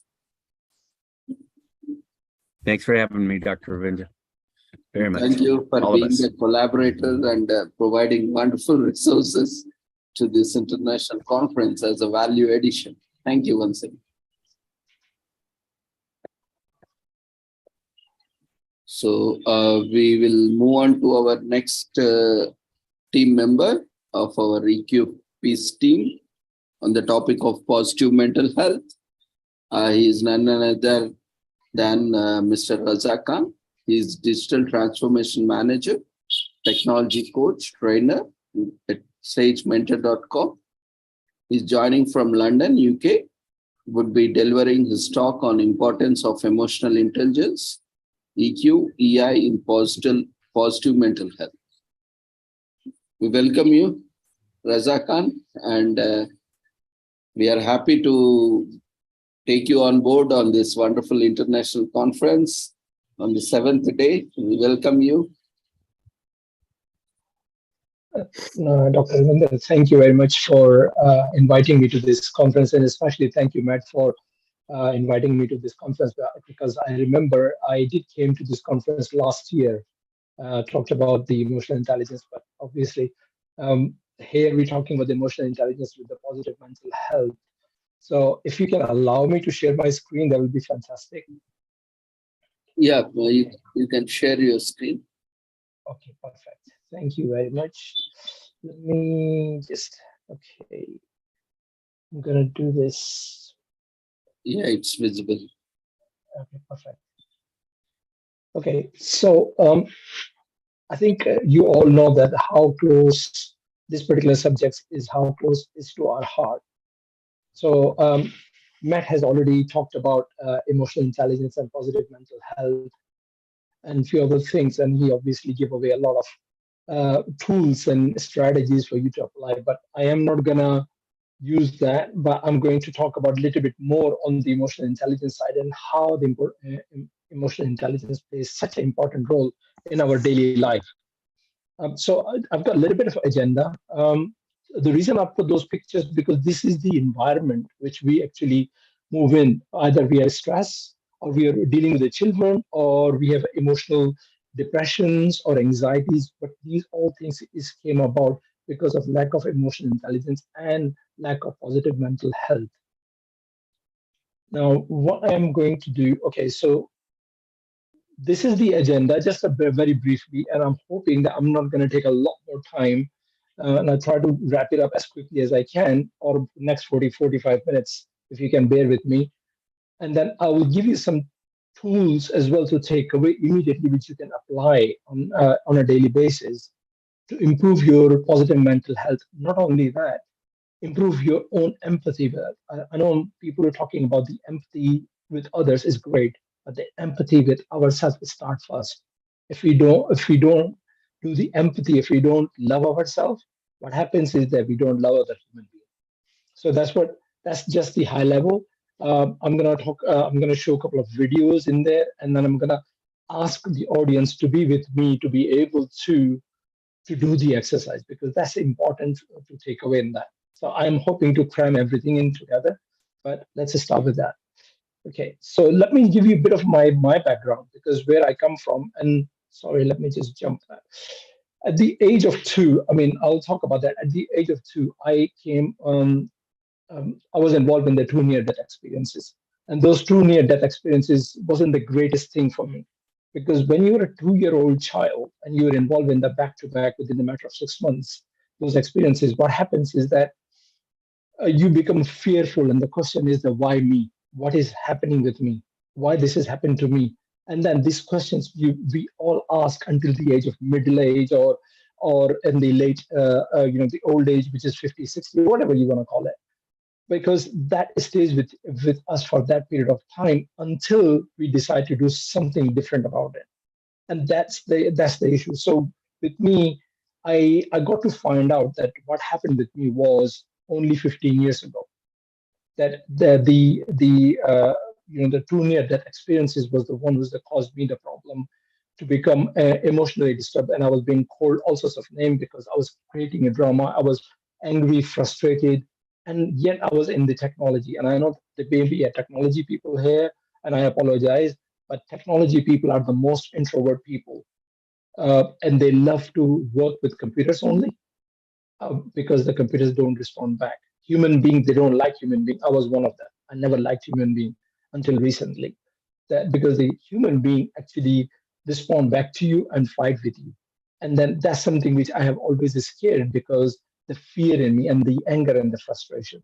So when I born, especially in the Asian continent, and I'm sure you know that before we even born, our future is decided. My father decided that I'm going to be a doctor, but I was rebel with the cause. And then instead of selecting the medicine, I selected those wires in the computers, and hence I'm still working in the computer technology. These are some of the some of the organizations I've worked with in the UK, and I'm still working with the Scottish government, and I'm providing the technology and transformation side of it. So this is kind of my background, and I got to know about the emotional intelligence only 15 years ago, but I did not practice emotional intelligence. I was angry. I was frustrated. My relationship with the family wasn't great. My relationship with myself wasn't great. My relationship with the colleagues wasn't great. And I was like very abrupt. And I can tell people as I like it, but I didn't care about the empathy side of it. I didn't have any empathy. But over the period, I had to develop in order to expand my understand myself and then share a love and affection and empathy with the other people. Now, this is, let me just, why I'm not getting, okay. Just gonna stop for a minute. So, okay, so we are on the dawn of the era where emotional awareness is about to become a single most important trait in success or failure of individuals. Now, why I say that, I think the emotional intelligence and positive mental health, all these things came about when Dr. Goldman is wrote a book about the emotional intelligence. But believe you me, emotional intelligence has been around for centuries. You know, why I say that? Gautam Buddha had it. Prophet, peace be upon him, Muhammad, peace be upon him, had it. Jesus Christ had it. All those prophets had the empathy. If they didn't have the empathy, if they didn't have the emotional intelligence, they would not have the followers. Up till now, we are in 21st century, but you know, they had the empathy. Well, how many centuries ago? And that's what is very, very important to understand that. So it's not new, but it's been around. But over the decades, over the years, over the centuries, we have lost that. And we become so much individual person, and all we cared about that what is for me, and that's it. But there is no empathy, there is no love ourselves as well, because we've gone through the traumas which Matt has talked about, the 10 traumas in the childhood. So this is the picture which I'm gonna show. The reason being is that the social and emotional well-being is one of the most important in its own right, especially in the home environment, because majority of the emotional intelligence starts at home. If you are shouting and fighting amongst each other as a husband and wife, what happens is that children see it and hear it. Yeah, but most of the time, what happens is that we take our anger out on the children. They may be a 1-year-old, they may be a 2-year-old, they may be a 3-year-old, or maybe 16-year-old, doesn't matter. But we are so frustrated as a parent, we take that out on us, on them. That's what happened to us as well in our childhood. Because our grandfather in the army, they couldn't sleep because we were naughty boys or whatever. But they get frustrated, and because they didn't take that, you know, they didn't have that peace. So what they did, they take out on us, and that give us a negative emotions on us, which is anger, frustration. Why can't we enjoy? Why can't we do this? All these things came about. But if we are not careful, this, you know, the children we growing in our age, or the age which we are in, like a middle age, like I am in the middle age. But you know, hopefully I have done as best as I can not to pass that my anger, frustration to my kids. But the kids actually see them with their eyes. If you tell them that don't do it, but you doing it, they will watching you and they will take that on board. I'll give you an example. One of the book I read, in there, there was a guy, he used to drive a car and his children is at the back. And most often what he used to do is open the window and swear at somebody. One day, a child at the back of the seat did the same. He was so amazed. Now, why did that happen? The reason is that children are looking through their eyes. They are not listening to you what you're saying, but they are looking through their eyes, and they are learning from their eyes as well. So that's why social and emotional environment is so important, and we are responsible for providing that inclusive environment to the children to engage with their siblings, engage with their parents, engage with their children. It provides them a building block for healthy behavior, like positive mental attitude, calm down, empathy, all those things. Poor social environment increases antisocial behavior and mental health problems, which we all know, which Matt has talked about. Childhood are a critical period for developing emotional intelligence for living a healthy life in the future. That's where the EI plays such an important role in emotional well-being. Let me give you an example. In 2017, I was traveling on a holidays in Pakistan. I was invited to a wedding reception. After the wedding reception, I came out and walking towards my car because we were planning to go home, and that's when I heard a scream of a little girl. So when I got closer to the place where I find that why the girl was screaming, because her uncle was holding her over the pond and swinging her on the top of the pond. And there were some fishes, and she was scared. But that stupid person, I apologize saying that, but what he didn't realize is that he gave her a trauma for the rest of her life. That means that she's scared of water and a fish. And that's what these are the things. These tiny little things can cause a lot of damages for young children, which we have at the moment. So it is very, very important for us to understand that how we behave and how we deal with the home environment, because emotional intelligence starts with the home environment. I think Dr. Goldman and few other people talk about emotional intelligence and a positive mental health in the office environment, but in reality, that's home is where the foundation is happen. So we have to be very, very careful what we do, what we say, because I am constantly looking at the kids and looking at the children and doing my analysis and doing my thesis on that to understand exactly why they're behaving the way they're behaving. And most of the time, it turns out because of the parents. So that's where it's coming from. Now let me just put this on. Have a look at this chart. It's a little chubby baby, but look at his behavior. Look at his joy to fear and back and forth. It gives you an idea that when they're so young, their slates are empty. What we're doing is we are the one who's programming in their mind. The negative or the positive is all up to us.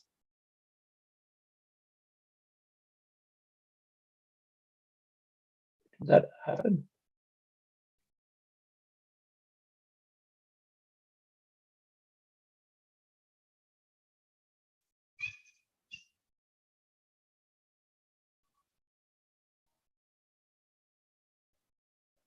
See, that's what happens, right? Because child doesn't know, but it's the one we are either we making them scared or we making them laugh or they're enjoying one or the other. Now, at this point, I want to stop for a few minutes. What I would like to do is that I would like you to guys take the paper out and draw a house.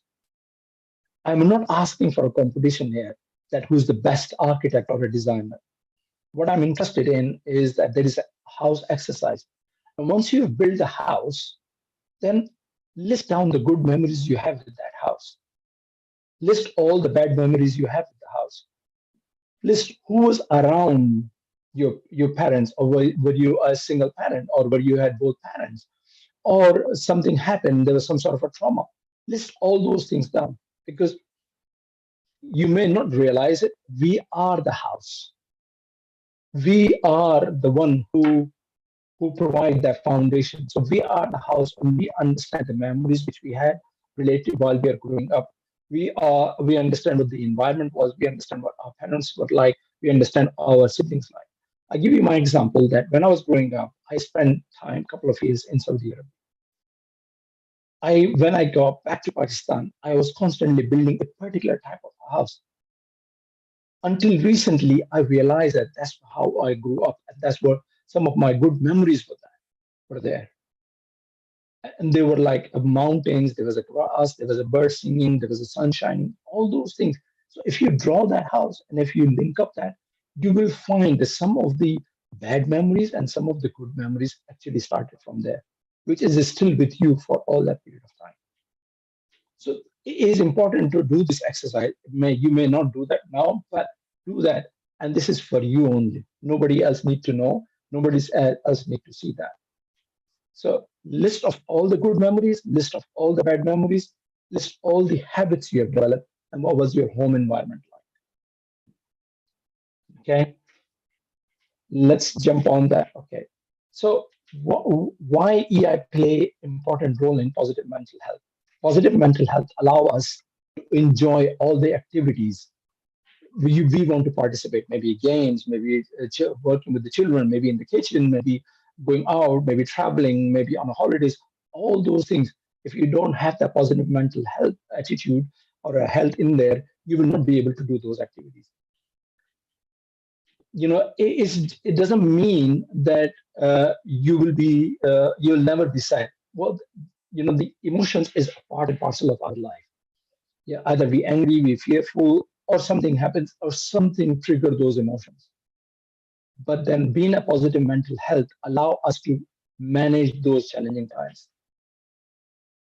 And then will be easy for us to bounce back from those experiences. And that's why we need a mental resilience. And mental resilience will come with the building emotional intelligence and especially self-awareness. I'm just going to briefly touch on the what is emotional intelligence. And then, I don't want to take too much time because Matt has already covered a lot about the emotional intelligence. But emotional intelligence is our capacity to blend thinking and feeling to make an optimal decision.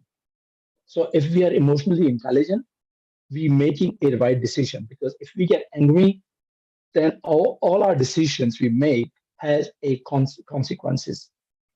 And then when we make the wrong decisions and then we don't realize the consequences, what happens is that 3 years, 5 years, 10 years down the line, that consequences appear, which we may not be prepared of, and it causes all sorts of problem for us. Could be anything, divorce in the anger, or killing in anger. All those things, these are consequences.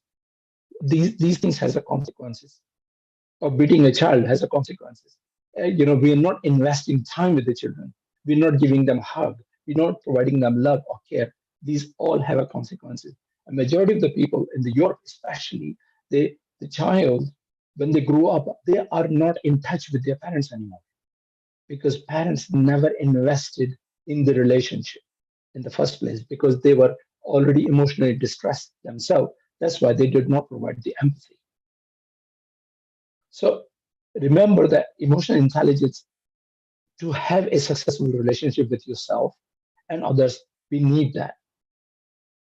Because we all have a different, sorry, let me just come back. We all have different personalities, different wants and different needs and different ways of showing the emotions. Navigating through those emotions can be a very difficult task and is a tech. Emotional intelligence is our ability to recognize our emotions and understand what they're telling us, and realize that how our emotions affect other people around us.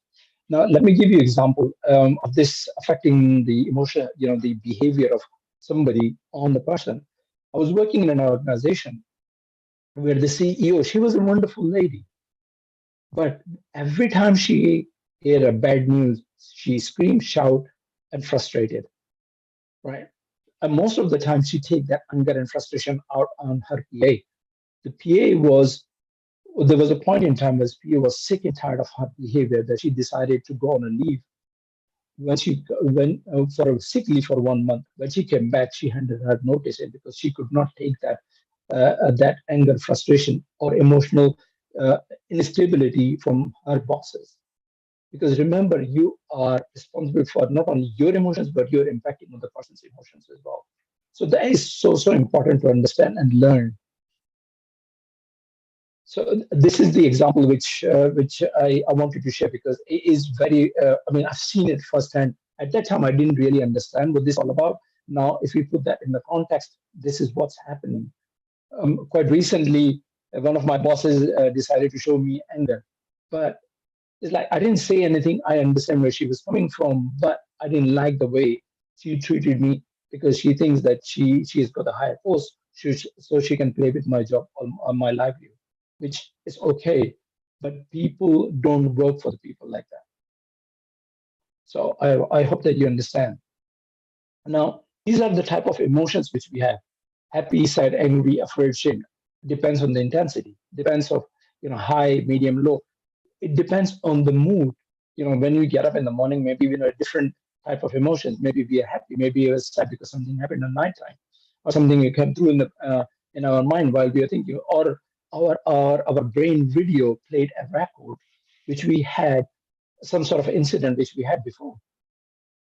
So those are the things, and then that makes us angry. But then again, when you're getting up in the morning or you're doing something, you have a choices. Either you be angry, or you count to 90 seconds, take a deep breath, and understand what the circumstances was and how you can respond to that.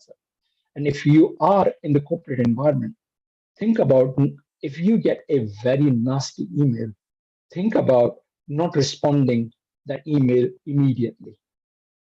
Give that email 24 hours, or give your boss a 24 hours, and then respond, because you will be in the right state of mind to be able to answer those questions, or answer a reply in a very polite manner. Because in the end of the day, you are managing not only your emotions but somebody else's emotions, and you can control that and manage that in a best possible way. This is our limbic system. This is how the emotion travels, right? But what happens is that our reptilian brain is the one who causes the problem, because it causes, by the time we get to the limbic brain, where our decisions is happening, angry, frustration, all that. But because of the reptilian brain, it's like quick flight or fight, flight or fight, anger, frustration, security, insecurity. All those things is constantly happening. And I think I've read it somewhere that at any one day we have got more than 30,000, more than 300,000, whatever, these thoughts going in our mind. I'm not 100% sure the number is correct, but that's what they're saying. Okay. Now let me show you this. What is give you an example of the emotional intelligence.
Okay,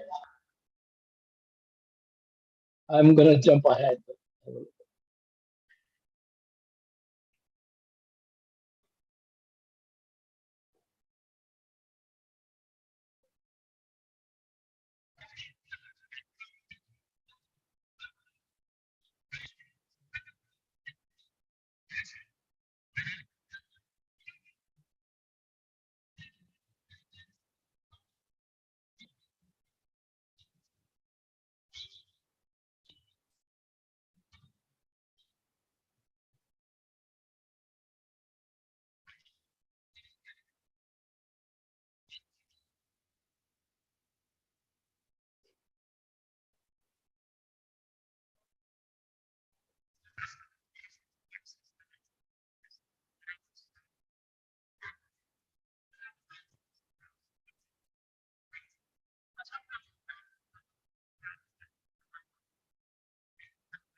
people leave people.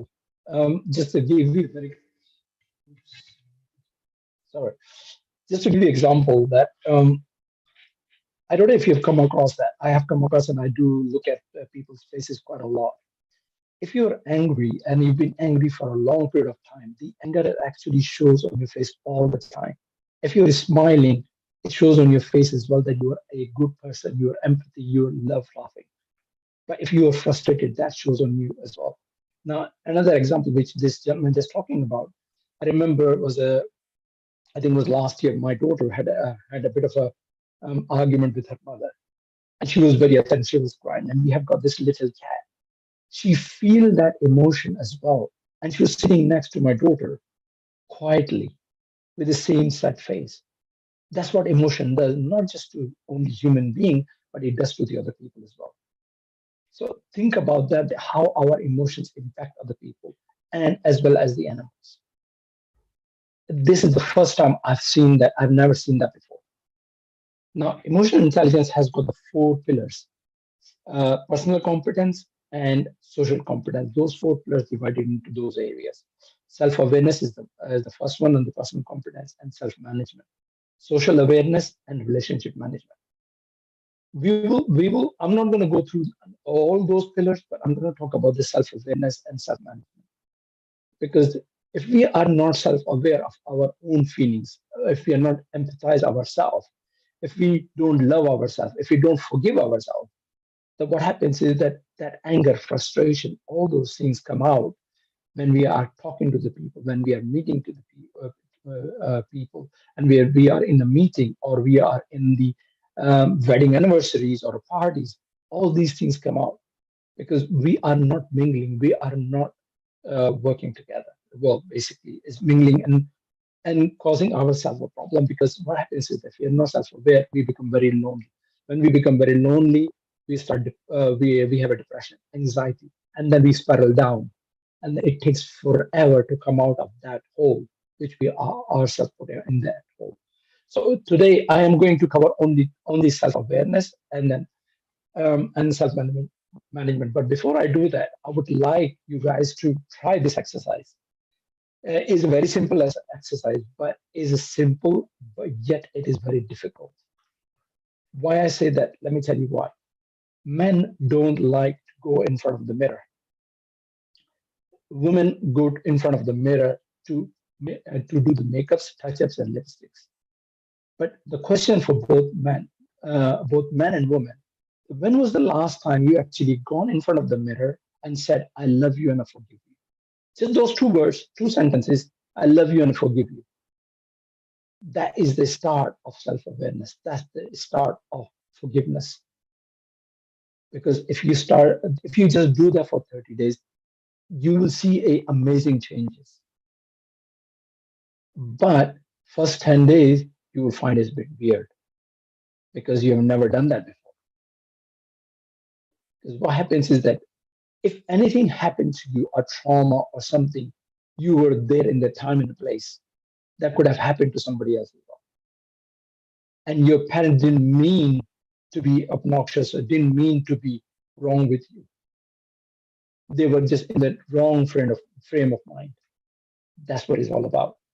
So we start with the self-awareness. So, Dr. Goldman is talking about this self-awareness side of it. Okay, so let's have a look at it. The self-awareness is the ability to recognize what we are feeling, to understand emotional responses to the events, or to recognize how our emotions affect our behavior and performance. When you're self-aware, you see yourself as others sees you, because you are fully aware of yourself, and you have a good sense and you trust your own abilities and the limitations, because now you're becoming aware of what your soul is telling you, what your body is reacting to, all those things. That's what self-awareness is all about. While awareness is key, is knowing what's happening around us. Self-awareness is knowing what you have experienced. Self-awareness is the ability to know what we are doing. As we do it, we understand why we're doing it. Consciousness is another word of the self-awareness. Psychologist Anthony Stevenson explains a private myth. It says consciousness enables individuals to monitor what is going on, to be aware of the nature and quality of events as they occur, and perceive their meanings. If we are not conscious enough, and if we are not self-aware enough, we miss the opportunity. And that is because we lack self-awareness. I mean, there is a lot of research around the unconscious bias, conscious bias, but let's stay in there. So people with the high emotional intelligence are usually very self-aware. They understand their emotions. Because of this, they don't let their feeling rule them. There's a people who's like suddenly a doorbell ring, they start jumping, shouting, screaming because they don't know, because there's a fear inside of them. Or if you are, have you noticed that when you are driving somewhere, but you have a music on because you're fearful of your own internal self and you want a noise and company to keep the fear down. Okay. They are, because the self-aware people are, they're confident because they trust their intuition and don't let their emotions get out of control. Because when they get out of control, we talked about the consequences. They're also willing to take honest look at themselves. Majority of the people, if you say that, are you emotionally intelligent? They say, yeah, yes. And then one of the questions I put in the last year in the Facebook is that, would you prefer a emotionally intelligent friend or a friend who's not emotionally intelligent? Most of the people said, yes, we prefer emotionally intelligent friend. The question is that would that friend accept you because if you are not emotionally intelligent? Because you don't know you're not fully self-aware. You don't know your own fears, angers, how you can control them. So the whole thing starts with us first. That's where once you become self-aware, your positive mental health, you will be in a positive mental health all the time because you can manage those situations. We all get ups and downs in life. Life is like a river. We don't know where the ends is, where the twists is. But if we are emotionally intelligent, we are self-aware, we can manage those twists and turns. Okay. Now let's have a look at this one. So this is the example where the body, the mind, and the habits. So if we are, I give you another example is that majority of the people who are really bad in self-awareness, who are really bad in terms of because of what happened to them, because of the traumas, because of all those things, what they do, they love food because food is their comfort. I'm sure you come across, I know I don't want to use word fat, but you come across big people that they are big, not the reason for because they eat a lot, is the reason that something happened to them. They don't have the self-control, they don't have a self-awareness. But they love food because of the comfort. That's what they're big. But once you start asking them the question, they will tell you their story. Once they tell you their story, you will understand where the problem started. So it's all about our body and the mind. And then we pick up our bad habits, binge eating, watching too much TV, too much social media, uh, you know, doing wrong things, listening to the music. They are habits, but are they productive habits? Only one can say that, because sometimes some of those habits is not productive for me. Because if I am goal oriented, if I am action taker, they are hindering my development. So I need to be aware exactly what are those habits I'm picking. It just is going to cause me a problem, and it's going to put something in my mind and not going to give me the positive mental health. Let me just jump on the another video. I know I'll try to keep it simple, but just assess that. Is he aware? Is he self-aware when he's talking about this thing?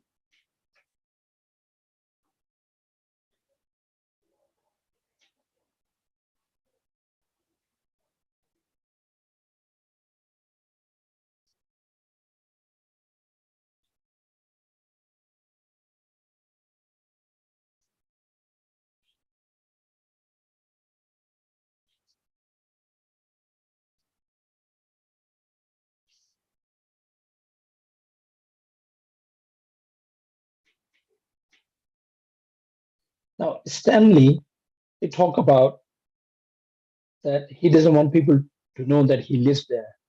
Then Stanley is talking about he wants to press the button and then off he goes. It's all down to the self-awareness because he doesn't like mingling or integrating with the people. These are some of the things which, if we are not self-aware, if we are introvert, these are the things which happen. And some of the trauma, some of the problems which we developed or had during our childhood are the cause. Now, I did talk about the self-control a little bit. Self-control is also known as self-management. What happens to us when you act and do not act? Self-management is your ability to use your awareness of your emotions and stay flexible and direct your behavior in a positive manner, right? There is a lady and there is a man. Anger and the frustration is that why I can't lose weight? Because of the behavior, the diagram I was talking about, the mind, the body, and the habits. That's what the self-control. And self-control can be very explosive. Self-management is more than resisting explosive or problematic behavior.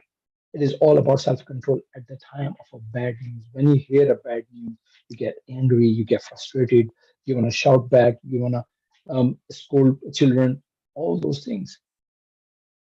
Let me ask you, if you give a small amount of money to a child, say 100 rupees, and ask him to go and get something from the shops, but as a child, he saw some children and he decided to start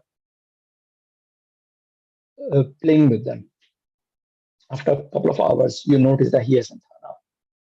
You go looking for him. When you go looking for him, you found him that he is playing with the children. Now, what happens? You get very angry. But then your anger doubled because when you said, okay, let's go home, give me the money and we'll buy whatever I asked you to buy. And he said, Dad, Mom, I don't have that money. I lost that money. What happened? Your anger turned into frustration. You're going to shout and you're going to start smacking. That is the point where we need to control ourselves. Because in the end of the day, he's a child meant to play, meant to enjoy life. And that's why we're talking about the self-control.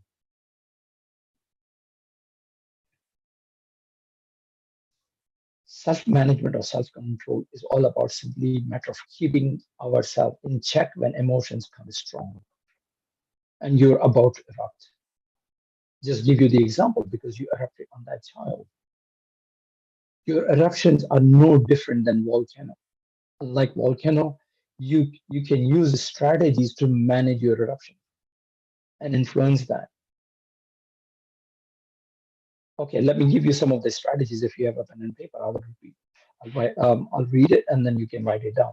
Our ability to resist any stressful situation and avoid many mistakes that people usually make when being stressed out. Excessive eating, which is also known as binge eating, or maybe extra drinking, which you never used to now because you were stressed. That's why you were doing that. Think about those scenarios. Think about the situations which you've gone through, or think about the situation which you have in life. That are you exploding or are you managing that situation? Our ability to keep our mind and sober and allow us to make a right decision even in the toughest situation. We do have a lot of situations because both husband and wife working and making ends meet, especially nowadays after the COVID. There is a tough situation. If you get a bill saying 50,000 rupees or 50,000 pounds, you're very angry and suddenly child come and ask you something. What do? You take your anger and frustration out on them. It's a toughest situation, yes, but it's not child's fault. It's happened, yes, but being a self-control and being in a positive mental health will allow us to be able to manage that situation. Okay. Our ability to efficiently communicate with colleagues and management, because we can control. Earlier, I talked about how you manage your emotions and how you manage your boss's emotions or your colleague emotions. But it all starts with you. Because remember, if you're angry, you're giving other person a permission to be angry with you as well. And then they become your master. The other thing is you can do is that ability to involve in physical activities like walking, jogging, doing some surface sports, allowing a healthy activities, which will keep the muscles going, and that will help you to understand the self-control and how it works and how you can apply on a daily basis. What I want to do is, I really want to do this KCG exercise. Basically, KCG exercise will help you to understand who you really are. Did that come through? Sorry. Yeah, there you go. KCG exercise is all about who you really are. Know yourself, choose yourself, give yourself. Now, let me give you a couple of questions around this on the KGC. So this is a KGC exercise. Okay. These are the questions. Is it? Think about the situation. How are you feeling about that situation? How are you reacting right now with that situation? Even though it happened a year ago, 2 years ago, 3 years ago, or now, or a week ago. How are you feeling? How are you reacting even now?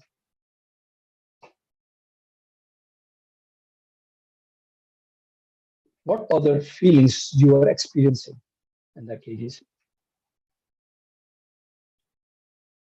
Maybe there is a feeling hidden underneath. Could be anger towards your parents because they didn't help you, they didn't give you that, or maybe a frustration, or maybe anger with the siblings, or maybe anger with the teacher because the way he behaves or the way he reacts. Now let's jump onto the choose yourself. How's your reaction affecting that situation?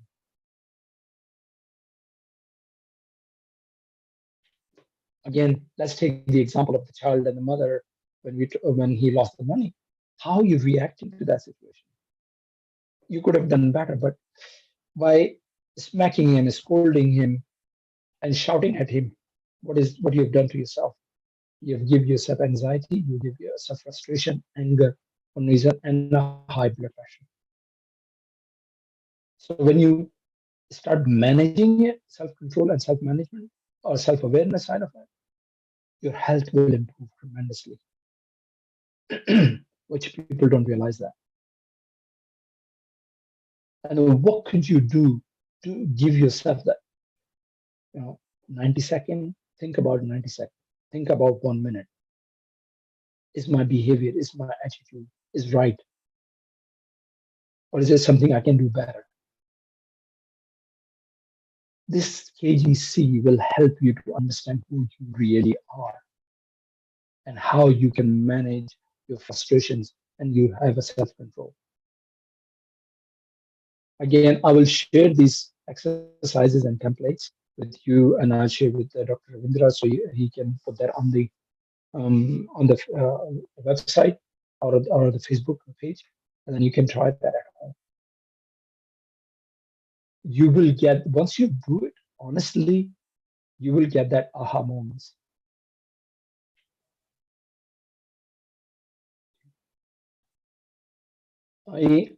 Let's jump on. I don't want to give you another one. Okay, think about the events, situations, or opportunities that you have avoided this week, this month, or this year in order to block the anxiety which you have because of that situation, or things will give you anxiety, depression, panic, or feelings of depression. Think about those situations. Because once we understand and apply that KCG, you will come out the other side a lot better. And you will understand what is really going on. The next slide is all about, I am running a coaching program, which is the 6 C's to inner leadership, which is talks about this whole journey. I'm not going to dwell on that, but my last slide is write it down. What is 10 cool things about you? I'm not going to ask you write it down what is so bad things about you, because I can guarantee you, if I ask you 10, you give me 100. So if I say 100 cool things about you, you will struggle, I can guarantee. But give me 10 bad things about you and 100 cool things about you, and you will see the transformation. And the other exercise I want you to do on a daily basis, which I talked about, look in the mirror. Doesn't matter if you're a man or a woman. Look in the mirror and say, I love you and I forgive you.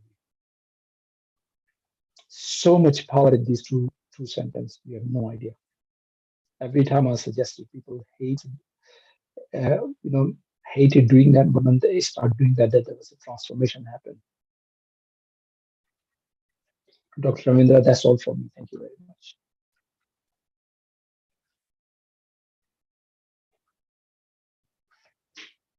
Unless people have any questions. Oh, sorry.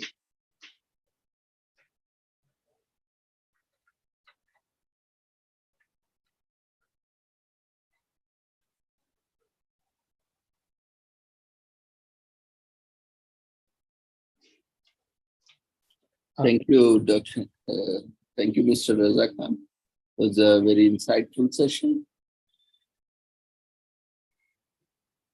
Yeah, participants, if you have any queries, feel free to unmute yourself or use chat box, or you can raise your hand so that we can unmute yourself.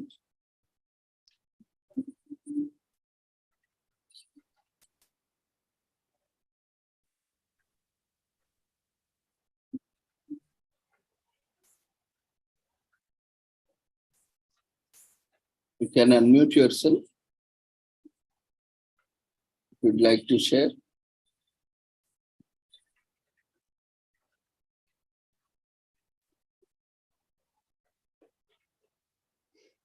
No problem, my friend. Yeah, there are a few messages in chat box. Yeah, I've noticed that. Sorry, I apologize. Feedback link. Yeah, I apologize. My voice is I'm fasting as well, so you can imagine. And I try my best to keep in line.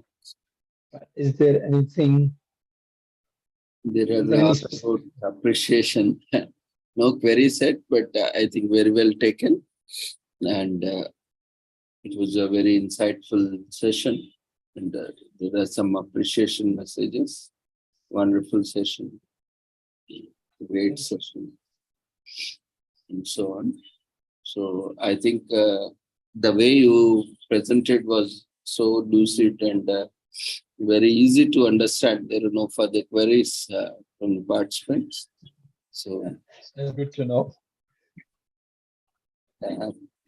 And thank you once again for joining us on this wonderful occasion, and happy festival season to you and your family. May God bless you all, and our prayers are heard by the Almighty. Sure. And wishing you all. Apparently, there is 2 people that got the hands raised. I'm not sure. So, Mary, you can unmute yourself. Good evening, sir. Actually, I'm Mary from Bangalore and India. I thank Dr. Ravindra sir for giving me this opportunity to voice my opinion. Actually, this is very little bit different topic for me, so I learned lots from us, and a lot of sharing you have done. So I like the first initially you started with the session empathy. So that we follow in our counseling sessions. So that is my takeaway from the session. It is a very mind-blowing and very enriching session, sir. thank you. So more of learning for me. Like a beginning professional, it's more learning for me, because I'm into in the profession. So in the middle of a profession, so I learned lots from a senior like you, sir. Thank you, Mary, but we're still learning. Trust me, learning never stops. I'm still learning. God bless you, sir. All the best for your life also. Thank you, sir. Thank you. Thank you. I have another question. Stephen, you have a Yes. question? Okay. Good evening. My name is Stephen Mwangi Gadea from Masinde Muliro University of Science and Technology, Kakamega, that is in Kenya. I thank Lars for that topic. My question is, I'm at university, so more about emotion. How do a person cope with a malice that is institutionalized, like we say in the department where you go, you move into religious, you move to counseling department, you go to maybe to the workplaces where you are going to work study. Maybe how do you cope? Then the second is about what do you do when fear overwhelmed your emotions? How do can I cope with it, sir?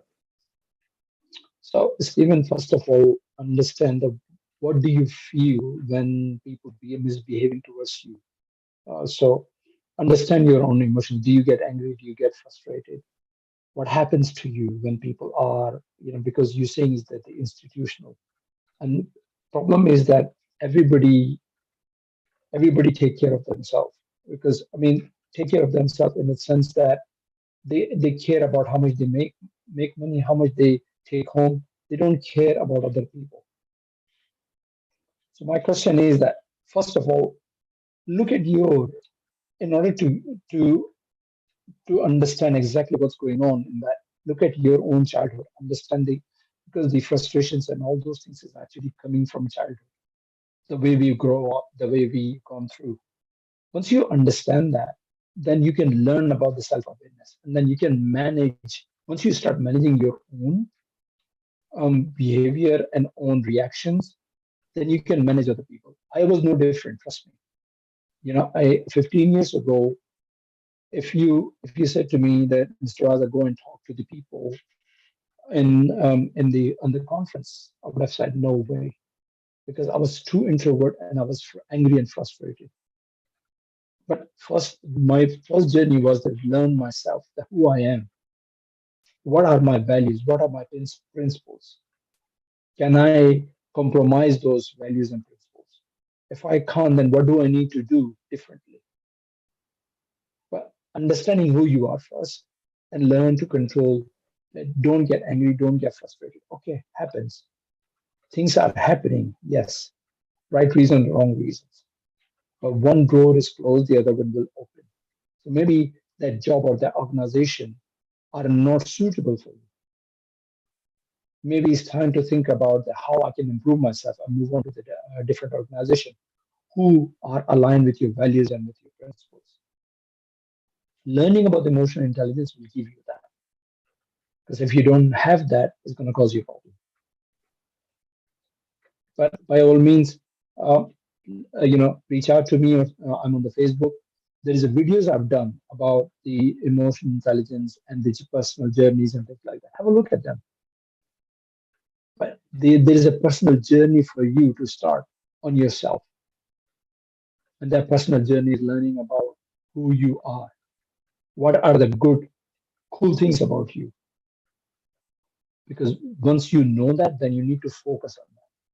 You need to read that, and you need to, the exercise I talk about, look at the mirror and say, I love you and forgive you.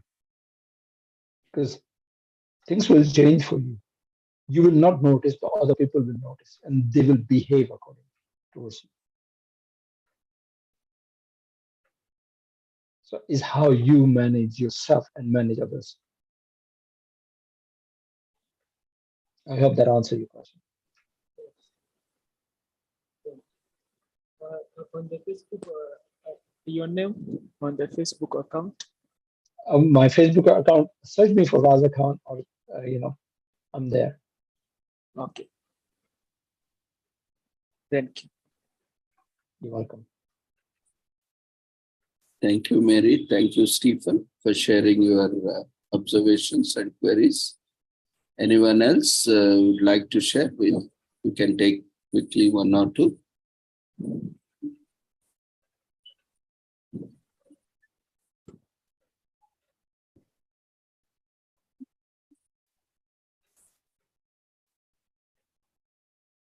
You may also use chat box.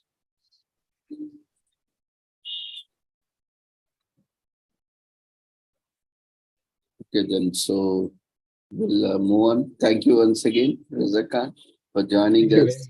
And on this great occasion, you have joined and provided valuable insights on emotional intelligence, especially the role of emotional intelligence, that is emotional quotient as well in positive mental health. So we, on behalf of the organizing committee, on behalf of all the participants, express our sincere gratitude and heartfelt gratitude to you. And we wish you all the success and look forward for more sessions in future. Thank you very much, Dr. Ravindra. Christina, do you have any query? You can unmute yourself. Yeah, Great. thank you very much for this opportunity to learn. I know about emotional intelligence, but this session has done justice to the topic emotional intelligence and how it affects children particularly. Sometimes children are neglected and also maltreated, which impacts them negatively growing up. You find children growing up very angry. They grow up as angry children. They grow up as misfits in the society just because of the treatment they receive in their social environment, their primary environment, which is the family. And a lot of adults don't know the impact their behavior or their self-management has on their young ones around them. So thank you very much for this presentation. It was a great time of learning for me. Thank you. You're welcome.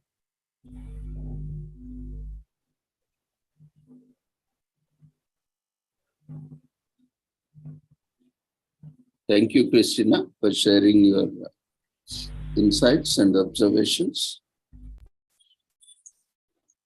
So now, Thank you. yeah. So thank you very much, Dr. Ravindra. I'm gonna jump out of the session because I've got to go back to the work as well. And thank you for providing me the opportunity to speak. And thanks, Matt, for inviting me to this event. By all means, let me know how I can help this community and how I can serve the community. I'll be more than happy to do that space. Definitely, we will look forward for more engagement. We'll let you know, and we can always work together, in various aspects. So we'll continue to work together, and thank you for joining us. No problem. Thank you. Appreciate that. Thanks very much. Thank you. So we will move on with the wonderful talks by our friends, so Matt and our friend Raza Khan. We'll move on to our another team member who has joined us on this wonderful occasion, Dr. Chella Krishnavir Abhishek. He's a PhD in linguistics and soft skills trainer in Andhra University, and also a senior faculty from AISLSG, Hyderabad. And he would be delivering his talk on Krodasura, anger management in Muddala Purana. We welcome you, Dr. Chella Krishnavir, to take over for your session. We welcome you once again on this international conference of Day 7. Over to you. Thank you, Dr. Ravindra. Thank you so much for the wonderful introduction. Hi guys, I'm Dr. Chella Krishnavir Abhishek. Please excuse me for my voice. I'm a little unwell, so I might look tired, but definitely, I'm very enthused by this opportunity to speak on the topic of importance. At this outset, I would like to pay homage to my teacher, my guru, late Dr. Dean Van Lugan. Definitely, he's the one who directed me to the life without anger, and also my teacher, Pat Cuddlestein. Thank you so much for guiding me always and taking me to the right direction. So basically, when I hear about anger, so from my personal experience, whenever I get angry, I always had a bout of panic and anxiety. So anger is something I never enjoyed, and I couldn't sustain it also because of the anxiety, the stress and anxiety associated with it. But then I understood that we have to avoid or completely annihilate anger. So, but I understood after my discussions and conversations with Matt Pearlstein that anger, you should make anger your friend, and you have to tame it. Like how you tame a lion, how you tame an elephant, you should also tame anger so that it becomes useful. So if you tame a horse, it will help you give you a good ride. Similarly, if you tame anger, definitely you can prosper and do much more and control. And, so I strongly believe that controlling anger and anger management instead of anger elimination, anger management is important. I would like to start with Sattabhujangas. Sattabhujangas is basically the 7 factors of enlightenment propounded by the Buddha, the enlightened one, the intellectual. So he starts with Sati Sambhojango, Kobante Bhagavata, Samma Dakkato, Bhavito, Bahulikato, Abhignaya Sambodhaya, Nibbhanaya Sambhatiti. He starts with Sati. Sati means mindfulness. So if you're aware of your present moment, it's very easy for you to control anger. So here in emotional intelligence, we talk about self-awareness. If you're aware of what is happening around you, instead of giving into your emotion, if you're aware of your surroundings, if you're mindful, because nowadays people are also talking about mindfulness meditation. So if you're mindful, definitely, there are more chances of you to control anger. Similarly, Dhamma Vichaya Sambhojam. So Dhamma Vichaya means weighing the pros and cons, whether my depiction of if I show anger, whether it is good or bad, whether it is good for me or bad for me, whether it's good for the other person or bad for the other person, whether I'm able to fulfill my objective. So if I project my anger, so is it good or bad? So weighing the pros and cons, that is Dhamma Vichaya Sambhojanga. And we have Virya Sambhojanga. So after you weigh the pros and cons and after you have selected what is right for you, you have to channelize your energies towards it. And then Pita Sambhojanga. So once you channelize your energies towards the pros and tame your anger, you get happiness. And after happiness, you get Passaddhi, that is calmness. So after Passaddhi, you get Samadhi, that is concentration. And after Samadhi, you get Upekha, that is equanimity. So in spiritual sense, what we say is we have a philosophy called Shunyata or also Advaita, where, there's God in everyone. Isha Vasamidam Sarvam, where there's God in everyone.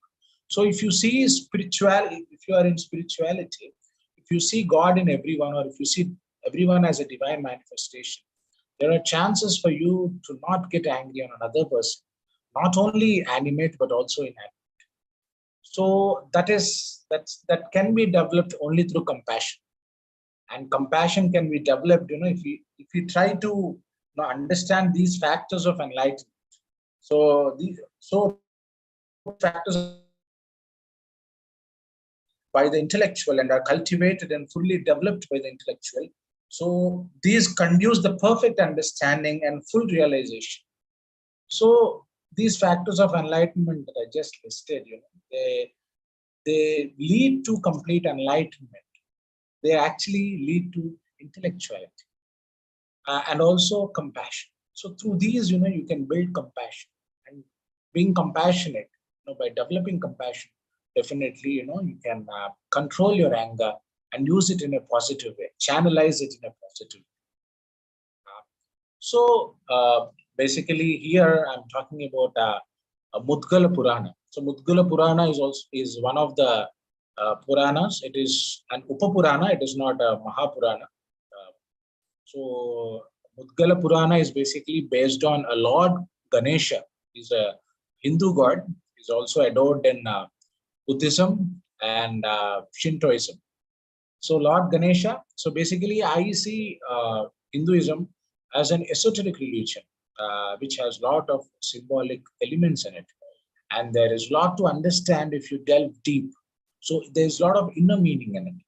So I'll start with a small prayer, that is Vakratunda Mahakaya, Surya Koti Samaprabha, Nirvighram Kurme Deva, Sarvakaryeshu Sarvada.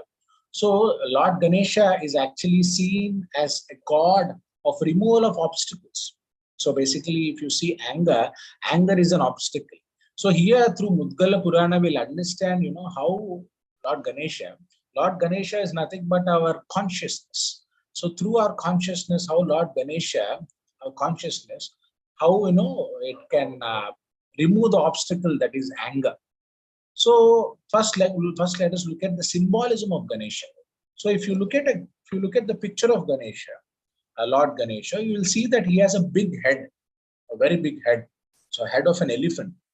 So it actually signifies think big, thinking big. If you think big, you will understand that showing anger or showcasing anger is a very small thing. It's a very small act. So introspection, self-introspection is very important. So if you do your SWOT, strengths, weaknesses, opportunities, and threats, if you understand, if you feel that your anger is your weakness, it's always good to work on your weaknesses and capitalize on your strengths. So you think big. If you think big, you'll understand that anger is a very small thing, it's a very petty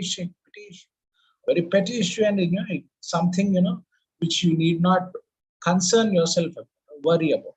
Similarly, if you see Ganesha, he has very big ears. So big ears means listening. So whenever we are angry, we tend to speak a lot and listen less. So here, the symbolism of Lord Ganesha, you see a very big ear. So it shows that you have to listen more when you're angry, so that you truly understand the perspective of the other person, so that you truly understand whether it's a situation to be angry or not. So similarly, Ganesha has small eyes. Small eyes indicate focus, attention. So attention to details. So when you're angry, you tend to avoid all the details. You tend to not focus. You tend to divert yourself into some other plane. So it's very important for you to focus. And similarly, curved trunk. If you see Lord Ganesha, he has a curved trunk. So curved trunk, it indicates flexibility. A person who is flexible and objective in his approach and thinking, so definitely he can combat anger. So if you're flexible, because what happens is we see ourselves very rigid, not very static and very rigid. You have to be dynamic and flexible in order to combat anger, and also it's always good to take things in the right stride. So similarly, Ganesha also has axe. Axe is to cut all your egos and desires. So the main reason for anger I see is ego, because anger is actually an effect. Cause is something else, and anger is the effect. Ego may be cause, and anger may be effect. A desire may be cause, and anger may be the effect. So if you have a lot of unfulfilled desires, or maybe your ego is hurt, so that's why you're angry. So Lord Ganesha holds an axe which cuts off your ego and desires. And then Modaka. Modaka means it's a sweet. So it indicates sweet rewards that you get if you control your anger and channelize it in the right way. And then broken tusk. So broken tusk. So if you see an elephant has two tusks. So in Lord Ganesha has one full tusk and one broken tusk. So broken tusk indicates you have to discard the bad and retain the good. So that is the meaning. And also large belly. If you see Lord Ganesha, he has a very large belly. So large belly is to digest good and bad equally. And also contentment. Large belly signifies contentment. If you see laughing Buddha, you have a large belly. Laughing Buddha has a very large belly. Buddhai or laughing Buddha, he has a very large belly. So he's happy, he's always content. So that is the significance. And then Lord Ganesha rides on a mouse. A mouse is a very small thing. Lord Ganesha is a very big entity, a very big divine manifestation. How can he ride on a very small vehicle like a mouse? So a mouse, it actually signifies the desires have to be kept under control. So Lord Ganesha, if you develop your consciousness in such a way, you can put your desires under control. So the mouse, the vehicle of Lord Ganesha, it signifies the desires. There are desires, definitely you have to act upon your desires, but the desire shouldn't control you. You should control your desires. So, Lord Ganesha mounted on the mouse signifies that, he is controlling the desires, not the consciousness. Our consciousness is controlling the desires, and we are not controlled by the desires. So that is the meaning. So this is the symbolism of Lord Ganesha. So in Mudgala Purana, Lord Ganesha has 8 manifestations. So 8 manifestations. And in each manifestation, he annihilates or eliminates or he removes one obstacle. So for example, in the form of Vakratunda, he eliminates Matsaryasura. Matsarya means envy or jealousy. So Lord Ganesha is actually eliminating jealousy. And in Ekadanta Avatara, he eliminates Madhasura. Madhasura means arrogance. So similarly in Mahodara Avatara, he eliminates Mohasura. Mohasura means delusion. We are deluded. So the delusion is also one major reason for anger. Envy, jealousy is one major reason for anger. Arrogance is one major reason for anger. And then in the form of Gajavaktra, he eliminates Lobhasura. Lobhasura means greed. Greed is also something which leads to anger. And then in the form of Lambodara, he annihilates Krodhasura. Krodhasura means the personification of anger.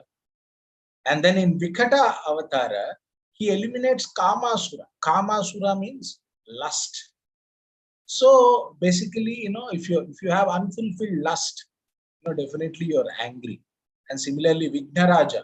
In the form of Vignaraja, the 7th manifestation, the 7th avatara in Mudgala Purana, he eliminates Mamasura. Mamasura means possessiveness. It is mine, this is mine. Sticking on to something, attachment. So if you're attaching yourself to something and if you lose it, you're angry. And then in the final avatara, in Dhumra Varna, he eliminates Abhimanasura. Abhimanasura means pride. So pride here again is ego. So if your pride is hurt, you're angry.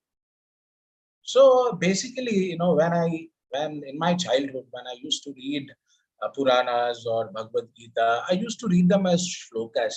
But then, once I started understanding to read between the lines, there is one popular saying in Telugu, Kagitambu kaligin aksharal chadivinanta dharini chitrudaguna, aksharamburendu ardambu neruguchu chadivinattivade chitrudagu. The person who just reads the lines won't become clever. The person who actually reads between the lines becomes clever. So that's what I started doing. And then, I understood that there is huge amount of knowledge, huge amount of treasure of knowledge, not just in Hindu scriptures, but also in Bible, in Holy Quran. In all the scriptures, in Torah, you find there's enormous amount of knowledge. So there's a lot of esoteric knowledge. And, if you read between the lines, then we can understand that. So when we come to the family of Ganesha, so Ganesha is basically, he has 3 wives. So 3 wives, again, you can't take it literally. You have to take it symbolically. The first wife is Siddhi. Siddhi means full understanding of a subject. So for example, whenever you're getting angry, before getting angry, if you fully understand the other person's perspective and if you fully understand the situation, you'll think, you'll get to know that, there's no point of showing anger. So Siddhi is his first wife, and his second wife is Buddhi. Buddhi means intellect. If you use your intellect, you'll understand this. There's no point of showing anger. Similarly, Riddhi. Riddhi means aiming for perfection. So we cannot be perfect, but we have to aim for perfection. So these are the 3 wives. These are the symbolic wives of Lord Ganesha. So, and Lord Ganesha has 3 children, 2 sons and 1 daughter. Again, you can't take it literally, you have to take it symbolically. So the first child is Shubha. Shubha means prosperity. So if you imbibe all these qualities, you become prosperous. And then another child is Labha. Labha means profit. If you use your anger in the right direction, it gets you profit. I'll narrate an example, an excerpt. What happened was, many years ago, I had an altercation with my dad. And then instead of shouting at him, I just started walking. I was in full rage. I was very ferocious. I just started walking. I just was cursing and walking. And then I didn't realize that, till it took at least 45 minutes till my anger subsided, and I kept walking for 45 minutes. And I walked 12 kilometers, which is not humanly possible for me. But then I made it. So, anger releases the dopamine, if you're able to use it and channelize it. So definitely it becomes profitable. And then the third child of Lord Ganesha, the daughter of Lord Ganesha, is Santoshi Mata. Santoshi means happiness. Santosh means happiness. So, if you imbibe all these qualities, definitely you get happiness. So a right guru cascades the right teaching. And, if finding the right guru is also very important, and understanding the scriptures in a way, because most of the scriptures I strongly believe, are understood, overtly, but there is a latent hidden meaning, and a true guru cascades the right meaning, is what I strongly believe. So if you understand the birth of Lord Ganesha is born as from Parvati, because she was actually applying a turmeric paste, and then out of the turmeric paste she created Lord Ganesha. And then Shiva cut off the head of Lord Ganesha, and then he put the head of an elephant. That is the story, generally we hear it. But there is an inherent meaning to that story. So Parvati, goddess Parvati, is actually the energy. So the energy manifests in the form of consciousness. And then consciousness, what it does is it's filled with ego. When it is filled with ego, our subconscious comes and cuts off the head of the ego and puts in intellect. That is the real meaning of the birth story of Ganesha. And similarly, in Mudgal Puran, when Lord Ganesha in the form of Lambodara, when he confronts Krodhasura, so how Krodhasura is born, we'll try to understand that. Now Lord Shiva, he was attracted by Mohini. Mohini is one form of Vishnu. So Vishnu took the form of Mohini to do some activity. So that Karya is done, that work is done. So now Vishnu discarded that Mohini avatar and he left. But what happened? Vishnu left to his abode in Vaikuntha. But what happened? Shiva, because he loved Mohini and he wanted Mohini, and now Mohini is not there because Vishnu discarded that avatar. Shiva is angry, and from the sweat of his anger is born Krodhasura. So what does this mean? It means that when you have unfulfilled desires, when your desires are not met, then you are bound to get angry. So that is the inherent meaning of this.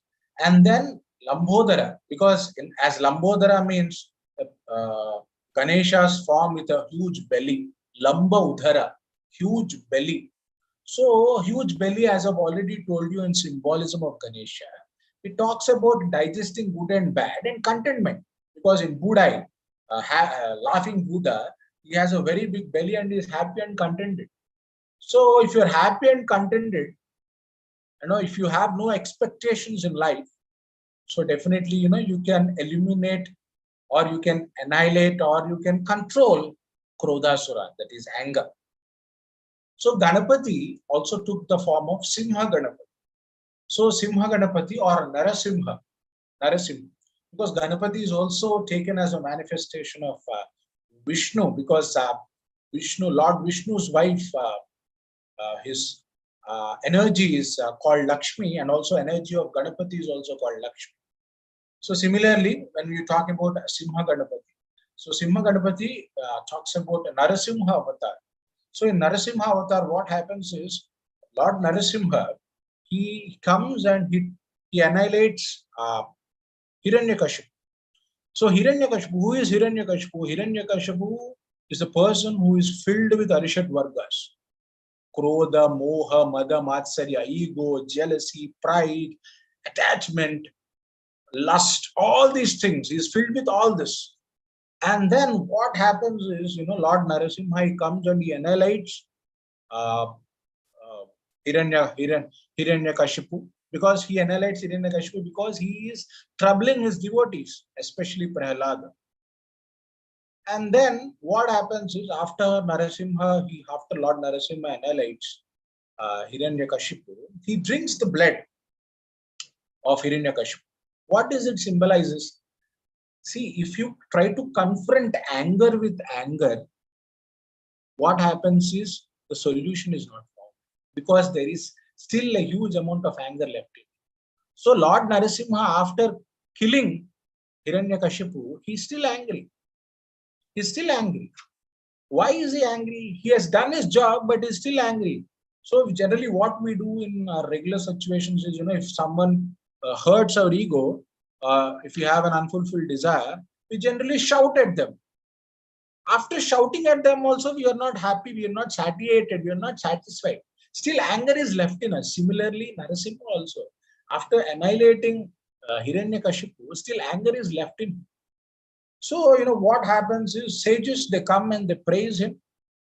They sing a lot of songs in his praise, but still is not cool. So he's not able to be pacified. And then a cooling drink, Panaka, is offered, a drink filled with jaggery is offered, but still is not pacified. And then the person, and then his family comes, for example, in the Purana story, Lakshmi comes, his energy, Lakshmi comes to pacify him. So generally our family comes to pacify us, but still we are not cooled down, we are not pacified.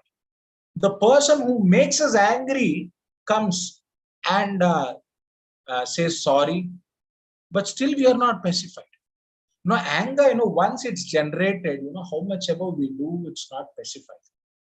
And in one of our tribal folklore, it is said that, when we cherish the cute memories, what happens is, when Narasimha is not pacified by the sages, when Narasimha is not pacified by offering Panakam, when Narasimha is not pacified by Lakshmi Devi, when Narasimha is not pacified by Prahlada himself, what happens is, Narasimha gets pacified by the Divine Mother. The Divine Mother sings lullabies, cute lullabies, and also cute lullabies reminding him of his wonderful memories to cherish, how he, was born, and how he was taken into her abode, onto her lap, and how she was taken as a baby and all.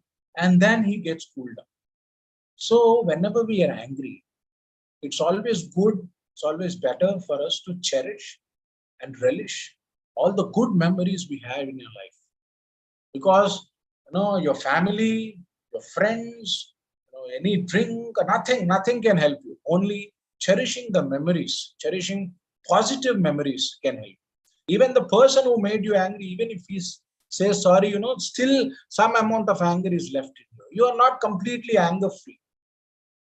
But, if you cherish the positive memories, the cute memories of your life, why we get attracted to something that is cute? Because it makes us happy. Because we are all children at heart.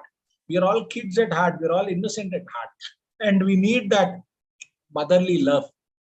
And, when we cherish that motherly love, that we got during our childhood or during different stages of our life, definitely, we will be able to overcome anger. So in that form, where Narasimha avatar, where Lord Narasimha was cooled down, pacified by the Divine Mother, she is called Prachingira, the divine mother Prachingira, form of Parvati. When she cools him down by singing lullabies and reminding him of the cute memories of his innocence and childhood, he is pacified, he's happy, and he becomes Kukur Simha. That is the meaning. He has different avatars. He has Yoga Narsimha, he is Lakshmi Narsimha, Panaka Narsimha, Varahala Narsimha, and then Kukur Simha. Kukur Simha means from a fierce lion, he becomes a cute puppy. If you see a puppy, puppy is happy. And if you see a lion is ferocious. From a fierce lion, Narsimha avatar, he becomes a cute puppy. Kukur Simha. So what happens basically is Krodhini, Mother Krodh. Actually, if you see Hindu goddesses, they're depicted as very angry. They're angry because there's a reason for their anger. They're angry because you are deluded, you are in the Maya, and they want to take you out of the Maya. So in order to take you out of the Maya, they look ferocious, they look wrathful. But they look wrathful only to the person who is doing bad. But for the person who is doing good, they look very compassionate, very motherly, very kind, very, very lovely. So all these positive emotions are associated. So what happens is Krodhini, mother in the form of Krodhini, Shakti in the form of Krodhini, she puts her tongue out. If you see Kali, goddess Kali, you see that her tongue is out. Why is her tongue out? Is because she drinks all the drops of blood. There is one asura, one demon called Raktabija. So Raktabija, mother wanted to, annihilate Raktabija, Durga or Parvati or Krodhini. She wanted to annihilate Raktabija. So when she cut Raktabija, when she killed Raktabija, lots of drops of blood have spilled out of Raktabija. And each drop of blood became another Raktabija. So mother couldn't kill Raktabija, because every drop that is falling from him, every drop of blood that was falling from him was becoming another Raktabija. So there are millions and millions and trillions of Raktabijas. From one Raktabija, there are trillions of Raktabijas. So mother in the form of Krodhini or Kali, what she did was she stuck her tongue out, and then all the drops, after annihilating Raktabija, all the drops of blood that fell into her tongue, and she drank it. So what does this signify? This signifies that, your thoughts, the drops of blood become your thought. So to control one thought, you put another thought. But to control that other thought, you have to think of another thought. So these thoughts are unending. That's why your anger is unending. So, mother, what she does is she swallows the drops, the thoughts that make you angry, and she becomes Akrodhipa. Akrodhipa, and she makes us Akrodhipa. She becomes Akrodhini, and she makes us Akrodhipa. Akrodhipa is a person who is anger free, free from anger. So like this, there are different Asura Gunas. Asura Gunas means negative qualities, and Deva Gunas means positive qualities. So what are the Asura Gunas? Asura Gunas basically Vivaksha, Vivakshasura. Vivaksha means prejudice. Or for example, Dvesha, Dveshasura. Dvesha means hatred. And Dushanasura. Dushana means cursing. Pakshapatasura. Pakshapatasura means Pakshapata, means bias. Bhayasura means fear. So all these are asuras that make us angry.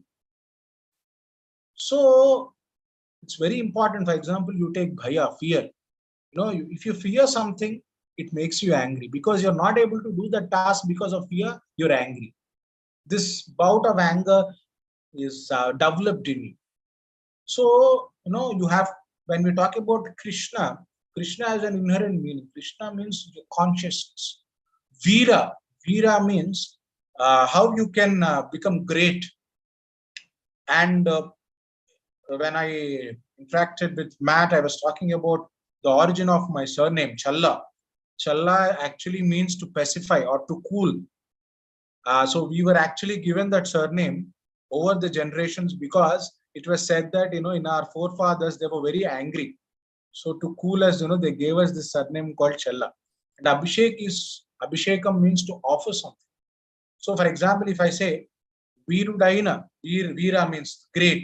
A person, Krishna, a person with consciousness becomes great only if he pacifies his negative qualities and offers his positive qualities.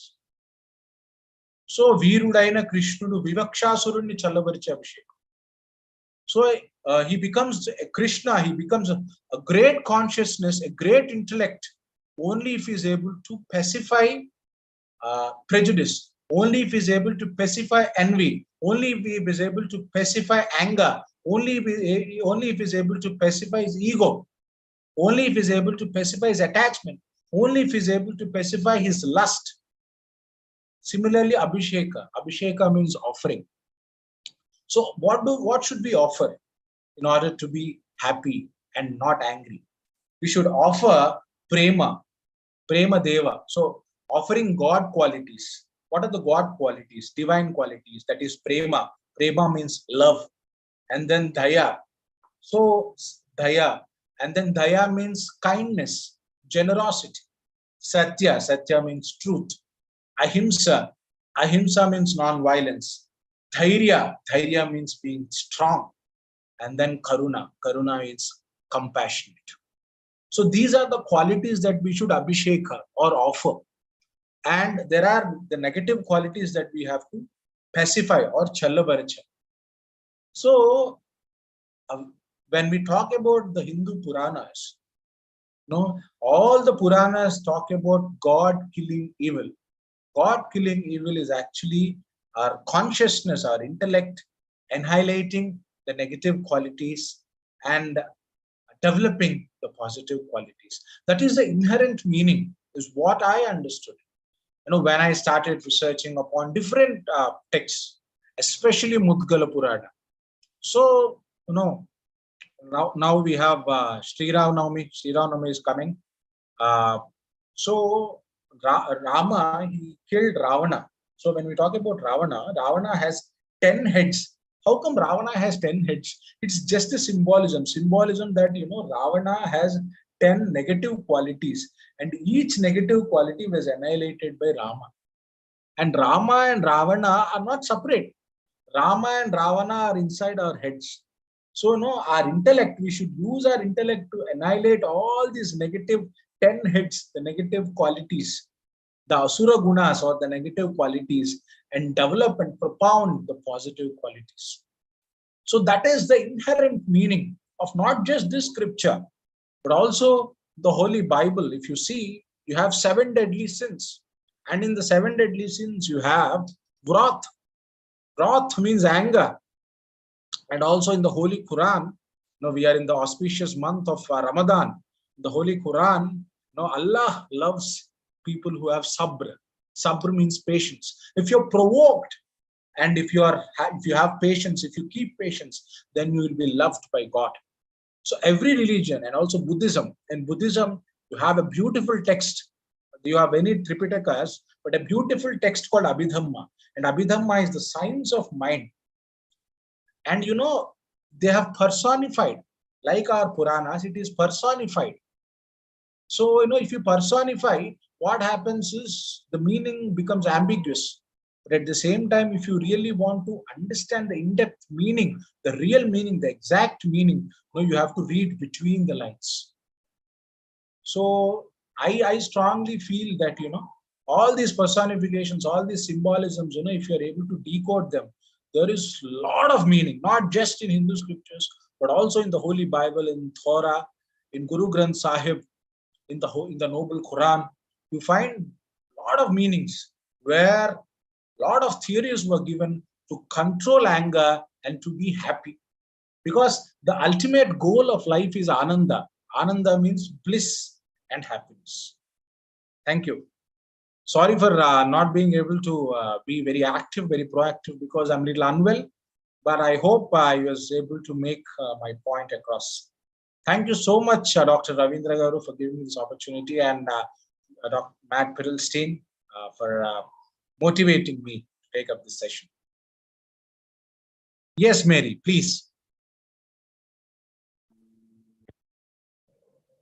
Yeah, Mary, you can unmute yourself.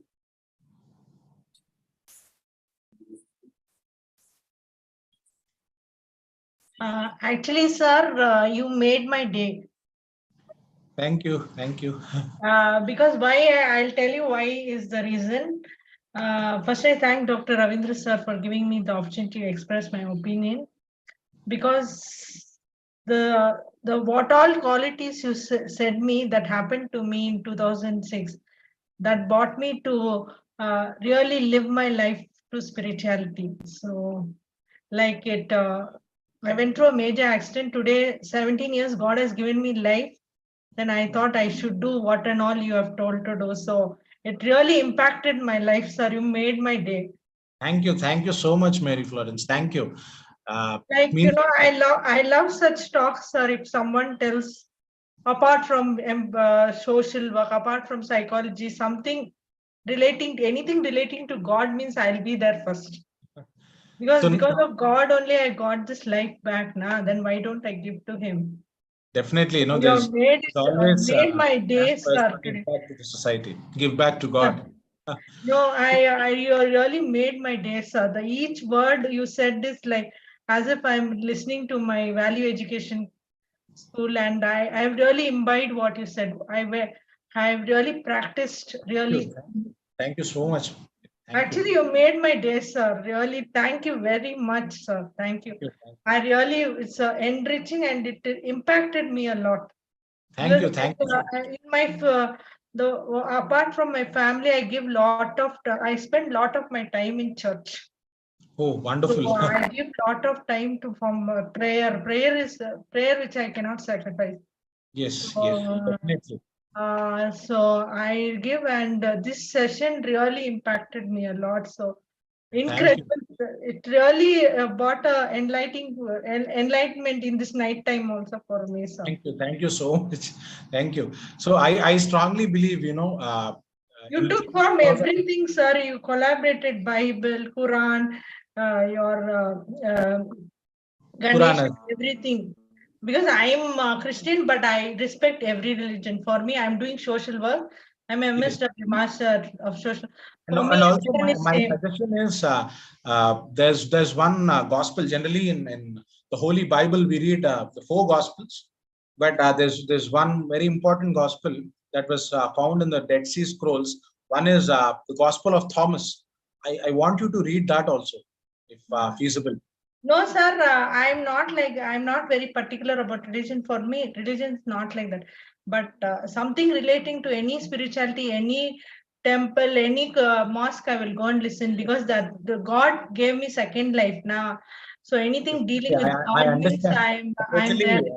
I empathize with you, Mary, because during 2019 also, you know, I had a major ailment, and after coming out of that ailment, you know, generally we talk about intelligence quotient, IQ, but we leave out EQ and SQ, emotional quotient and spiritual quotient. Even now, after coming out of that major ailment, you know, I also started understanding myself. You know, I went inside, and then I understood that, you know, spiritual intelligence is as important as emotional intelligence and also intelligence quotient. No, Actually, if you sir, right now I think after the 2006, I think where should I give my time? I should give for my family. I should give for my important friends and those friends who are in need, not that friends who can go anywhere, who are in need, and the rest I give to charity. So that has changed my life, and you made my day, sir. Thank you very much, sir. God bless you. Thank you so much, Mary Florence. Thank you. Basically, you know, if service, I believe, is something that gives us a lot of happiness, a lot of gratitude. If you serve someone, if you help someone, seeing the smile in their face, that smile, the tear in their eye, and the smile in their face, you know, that the satisfaction that you get, you know, it cannot be substantiated by anything else. Definitely, I strongly believe. I really was touched, sir. So many sessions we'll hear a lot, but everything doesn't. This one impact us. You really impacted me. Thank you so much, Mary. Thank you so much. God bless you, sir. Thank you. And also, when we are talking about prayer, So prayer is something, in secret, the book of secret, it is said that there's something called law of attraction. So if you pray, you attract, because the universe makes a way for you to, it attracts, if you envision, there's something called positive visualization. So if you, before doing a task, if you visualize positively, definitely, the universe, the energy, the cosmic energy sees to it that, it manifests for you. Yes, Stephen, please. Okay, the first and foremost, I want to thank Dr. Lavidra. Then the second thing I want to thank you, sir. Yes. Maybe I confess more about, I had an anger on my heart, and the belly or the pancreas I had carried many issues. The teenagers about the adolescent, maybe you want someone, maybe, and your last did not make it, and they didn't manifest. And maybe due to that, an attachment to somebody, maybe, and you had, I had a desire to become a pastor also, and I see that I seen that his love is unending. So on going to ministry, maybe I see someone is above to on my hands. I see that anger is coming above. So at this time, I had a Bachelor of Theology. And I don't use because you have dysfunction my anger at this moment, and you have talked about the right direction, that is prosperity and profit and happiness that maybe that overwhelmed us. And you have talked about prayers when you attract. So I had praying for ministry, and what I attracted is the theology, and I pray for the school fees, and it gets, and I see manifesting. And I also learned because maybe this my torture, or you can remember on a previous video that was being prayed, he talked about an emotion. So that conflict of interest that had gone to the ministry was about spiritual father. So that malice could overwhelm the institution. So I had not talked about anyone. So I thank you, sir.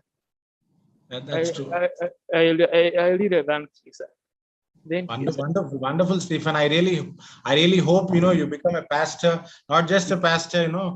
You get promoted to the position of a bishop and lead many people, lead an anger-free life. Because I strongly believe that temples and churches and mosques are places where we reflect upon ourselves, and we become our true selves. So definitely, I pray to God that you become a pastor and an inspiration to many. Yes, and second ring is about prejudice. We have talked about prejudice. So I had everything that I seen. I had seen that everything is on my side. You see, sir. And what I could deliver is only my anger to people. So this, I had not doing anything. I had not seen anything, and my ambitions is to become a professor. So I could really work hard to begin to see, but my result slips could maybe could not manifest. Even at this time, I could write an article to the institution, but when I see the people flowing in their moments, I hide my article. I really thank you, sir. Wonderful. Definitely, you'll definitely become a professor, a spiritual coach, a pastor. Definitely, God bless. Thank you so much, Stephen, for your kind words, and really happy to interact with you. Yes, sir. Thank you, sir. Thank you, Dr. Ravindraji. Thank you so much for this opportunity. And also, Matt. Thank you so much, Matt, for this team.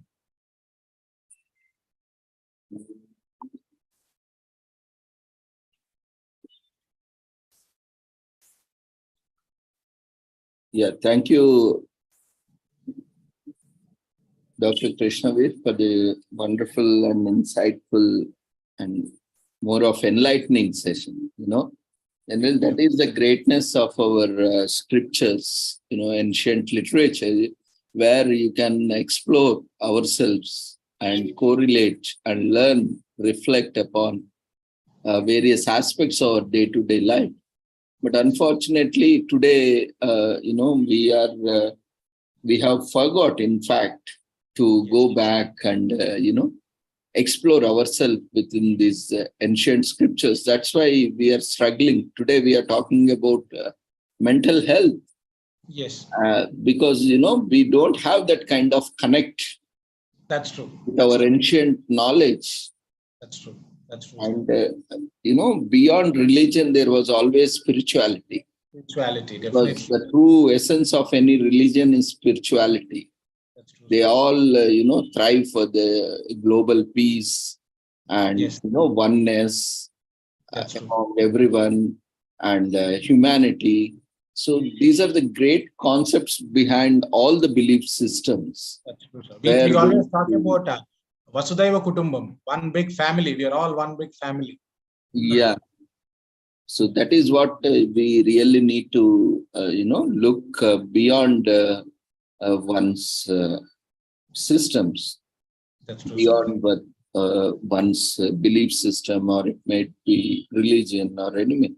We need to look out what's good in that, Yes, to definitely improve ourselves. There's a lot of good. There's a lot of learnings that we can do from our religions, from different scriptures that we have.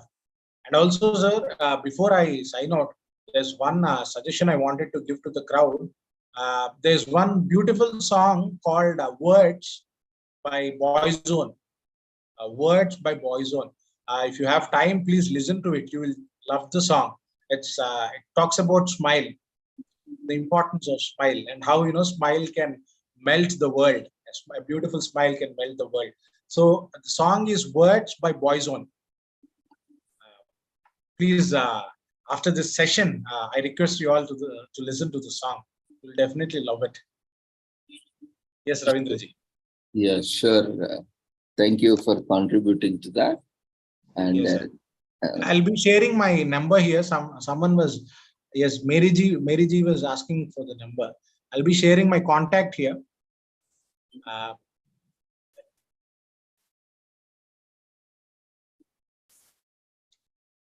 This is my WhatsApp. I think I shared it with someone. 990. My contact, my WhatsApp is 990-8742-869. So if you have any suggestions, any recommendations, or to interact, definitely you can to me, because I'm on the verge of understanding the scriptures, the real meaning of scriptures, and disseminating them. Because as Ravindraji rightly said, there's a lot of hidden knowledge in our ancient scriptures, but we have dissociated ourselves from the scriptures. Because of that, now we are talking more about mental health. Unfortunately, I see, even in my city, I see many teenagers committing suicide. It really breaks my heart listening to the news. People committing suicide, people killing each other. It really breaks my heart. There's a lot of mental issues that youngsters are going through, and definitely our scriptures can offer that right guidance. If we really get the right meaning, the inherent meaning of the scriptures, so definitely we can guide the next generation, or the next generation of citizens in a right manner. Because it's very important that you live your life to the fullest, and God has given you one chance. And and I see that teenagers, for very petty issues, they're committing suicides, or they're killing each other. A lot of mishaps are happening. Seeing that, it breaks my heart.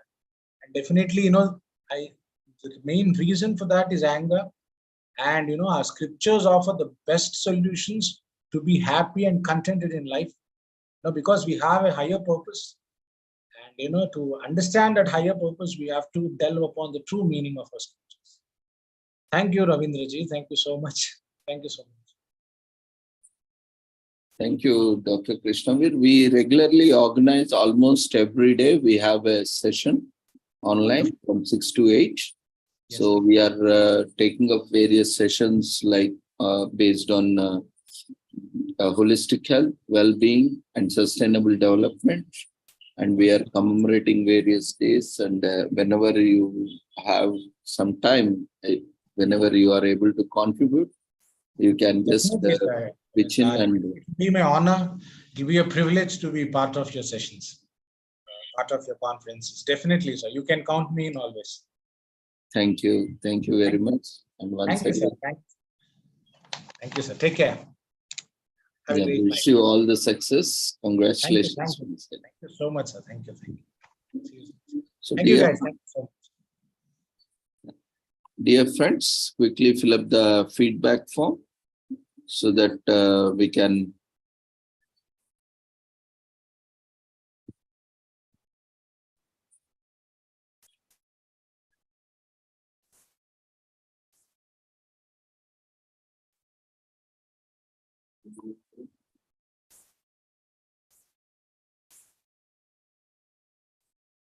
So feedback form has been launched. We request everyone to quickly fill up the feedback form. Hope you all have enjoyed today's wonderful sessions. And as you all know,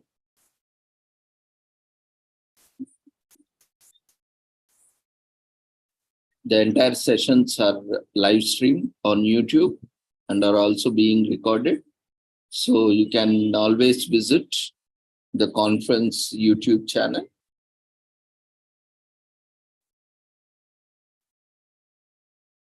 To go through the sessions as many times as you want to.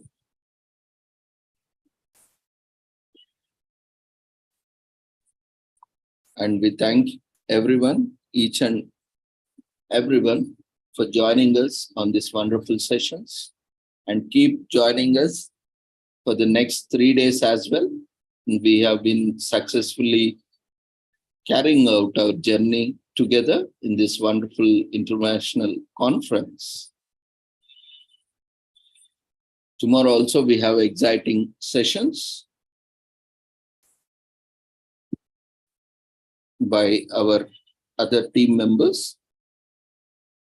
We'll be learning together, co-exploring together various other aspects of emotional intelligence. Today, we all are facing challenges, especially, regarding mental health. Because of, we are very high, we have developed a very high IQ. But what we are lacking is EQ. No, we are struggling. We are struggling with understanding our own feelings, our own thoughts, our own emotions. And we have difficulty and we are struggling. We are having challenges in reciprocating the same with our fellow members.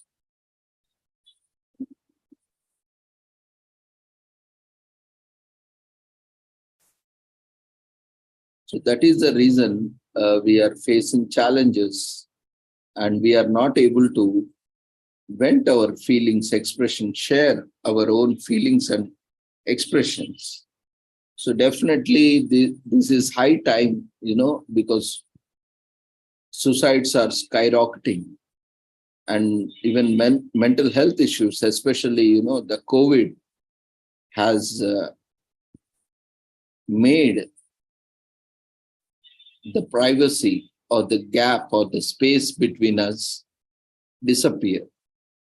So we were enjoying our own space where we were confined within the boundaries, within the walls, within the four walls where we were enjoying our own privacy. That privacy bubble has got broken in these days. So now we have seen many times of these mental health issues, especially in COVID time. That also showed that, privacy is also very important, and certain space is required, even among couples, even among family members. We cannot always stay together that close. So this was an, learning, one of the learnings of COVID time, where we were not able to, engage ourselves productively within our, space with family and within our spouse and children. Initially, it was very good that we all were together. We all were, learning, exploring, and co-working and enjoying together. But as the days passed, we were feeling that lack of privacy. And then it turned out to be something else. As the days passed, we were, instead of appreciating our uniqueness, we started discriminating, we started differentiating our differences, and things moved in a very nasty way. And among COVID time also, many, deaths happened. Of course, even suicides were also reported, and many even have gone unreported in the name of COVID deaths or other deaths also.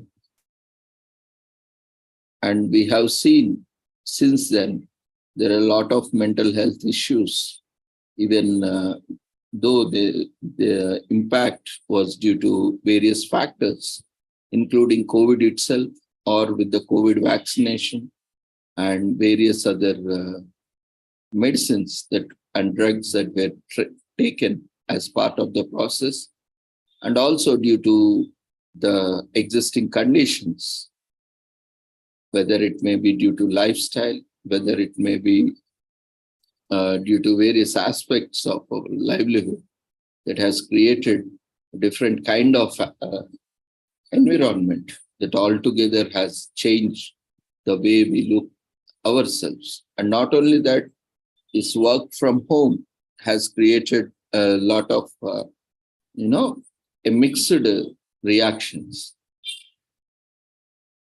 The spouse, especially spouse, children, whoever is a breadwinner, nowadays, both genders are equally participating in the employment and both are earning.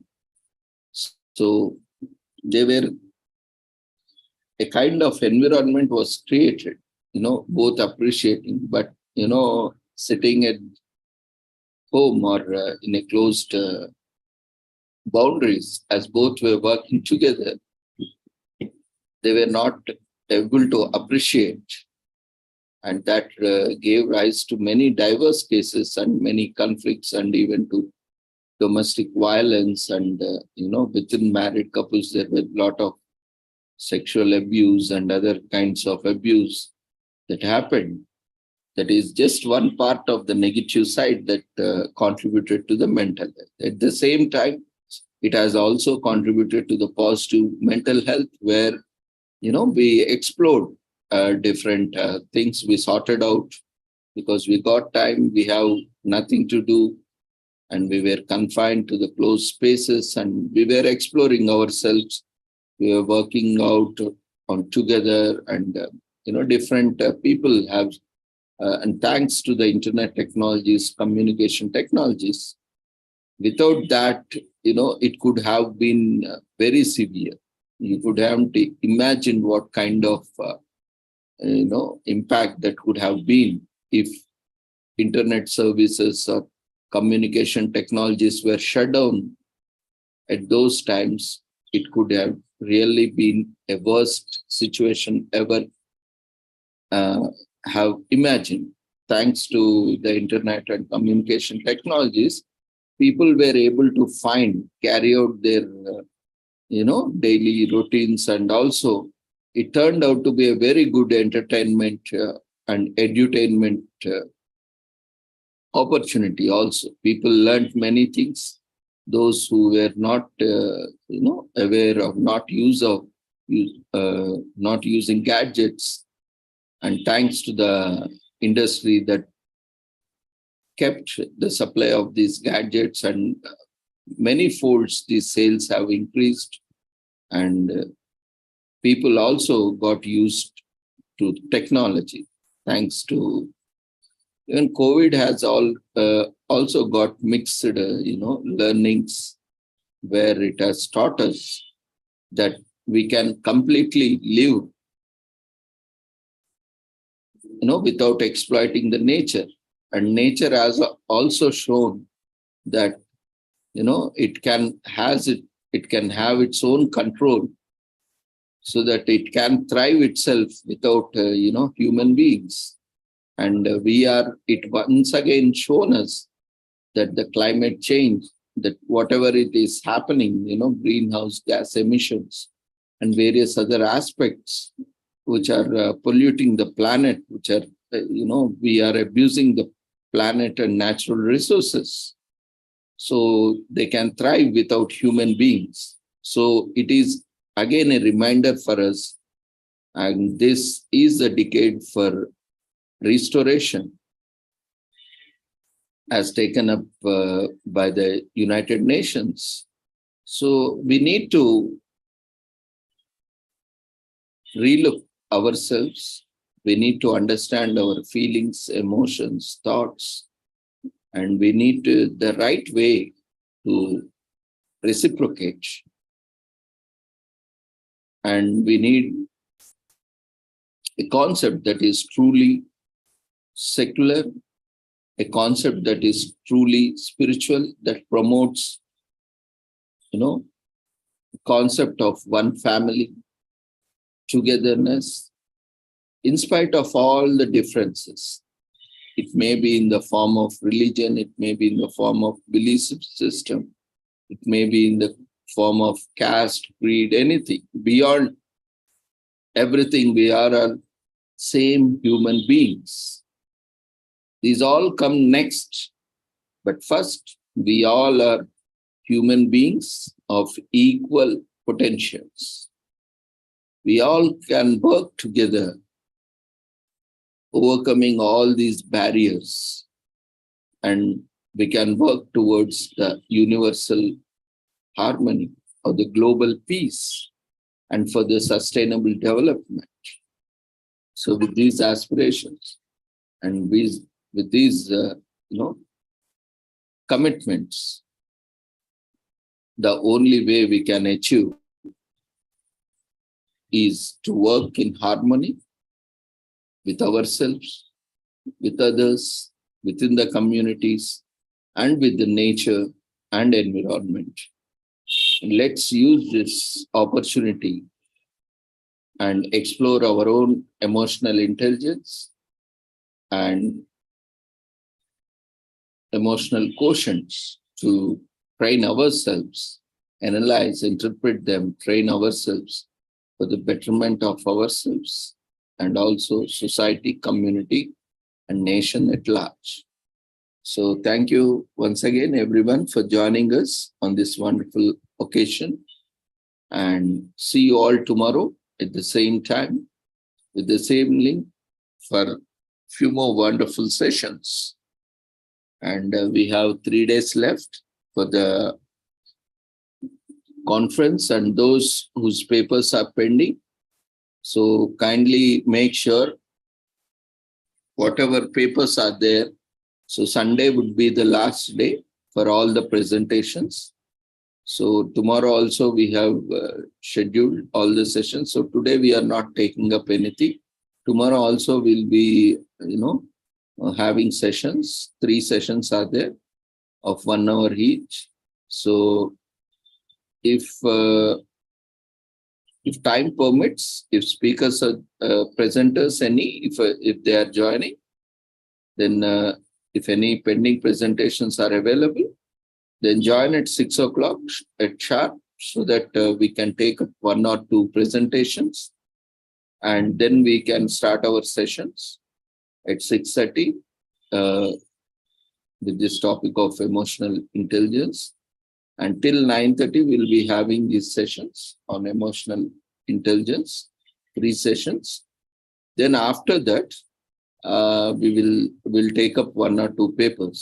So let's be a little bit flexible, if any papers are scheduled, so that we can take it up. And Sunday would be the last day for all the presenters who have registered earlier through regular registration or on-spot registration.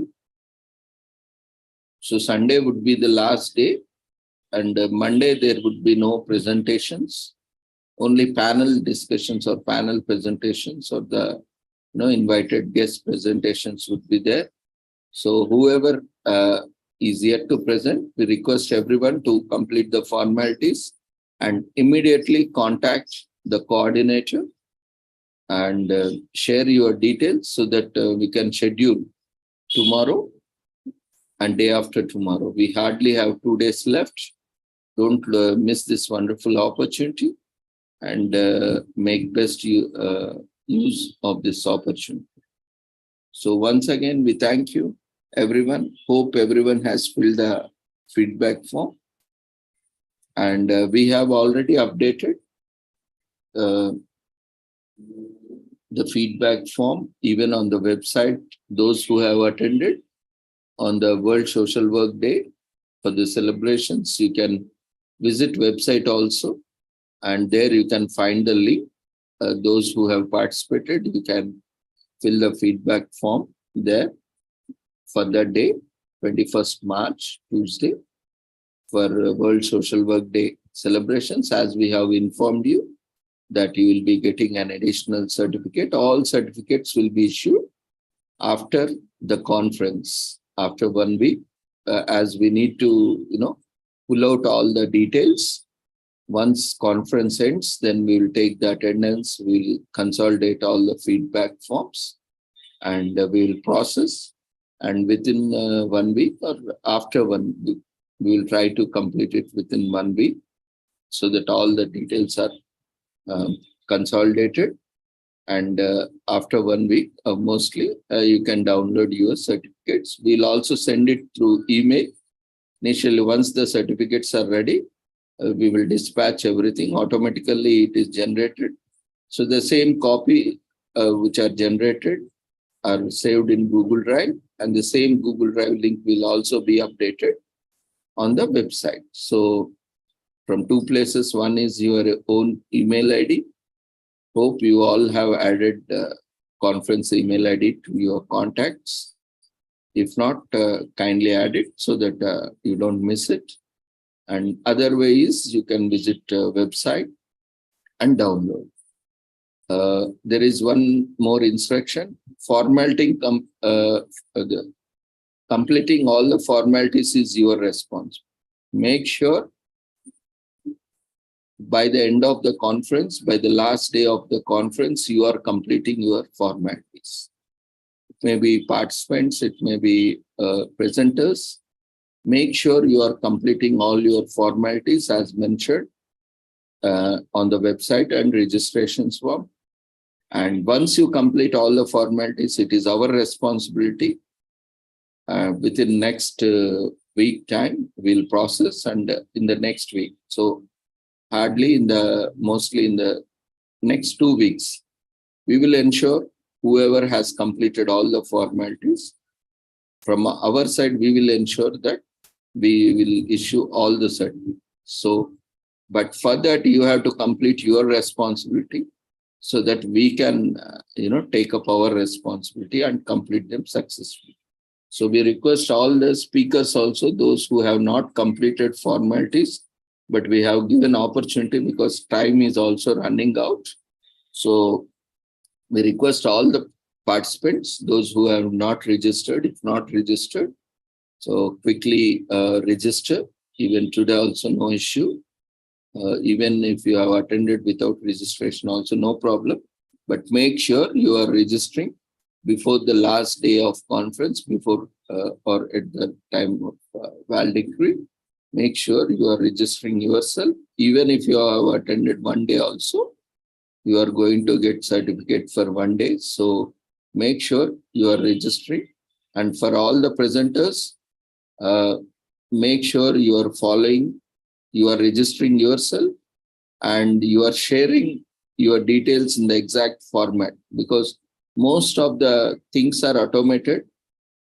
We have, computer programs where they automatically pick up. That is the reason, many people struggle.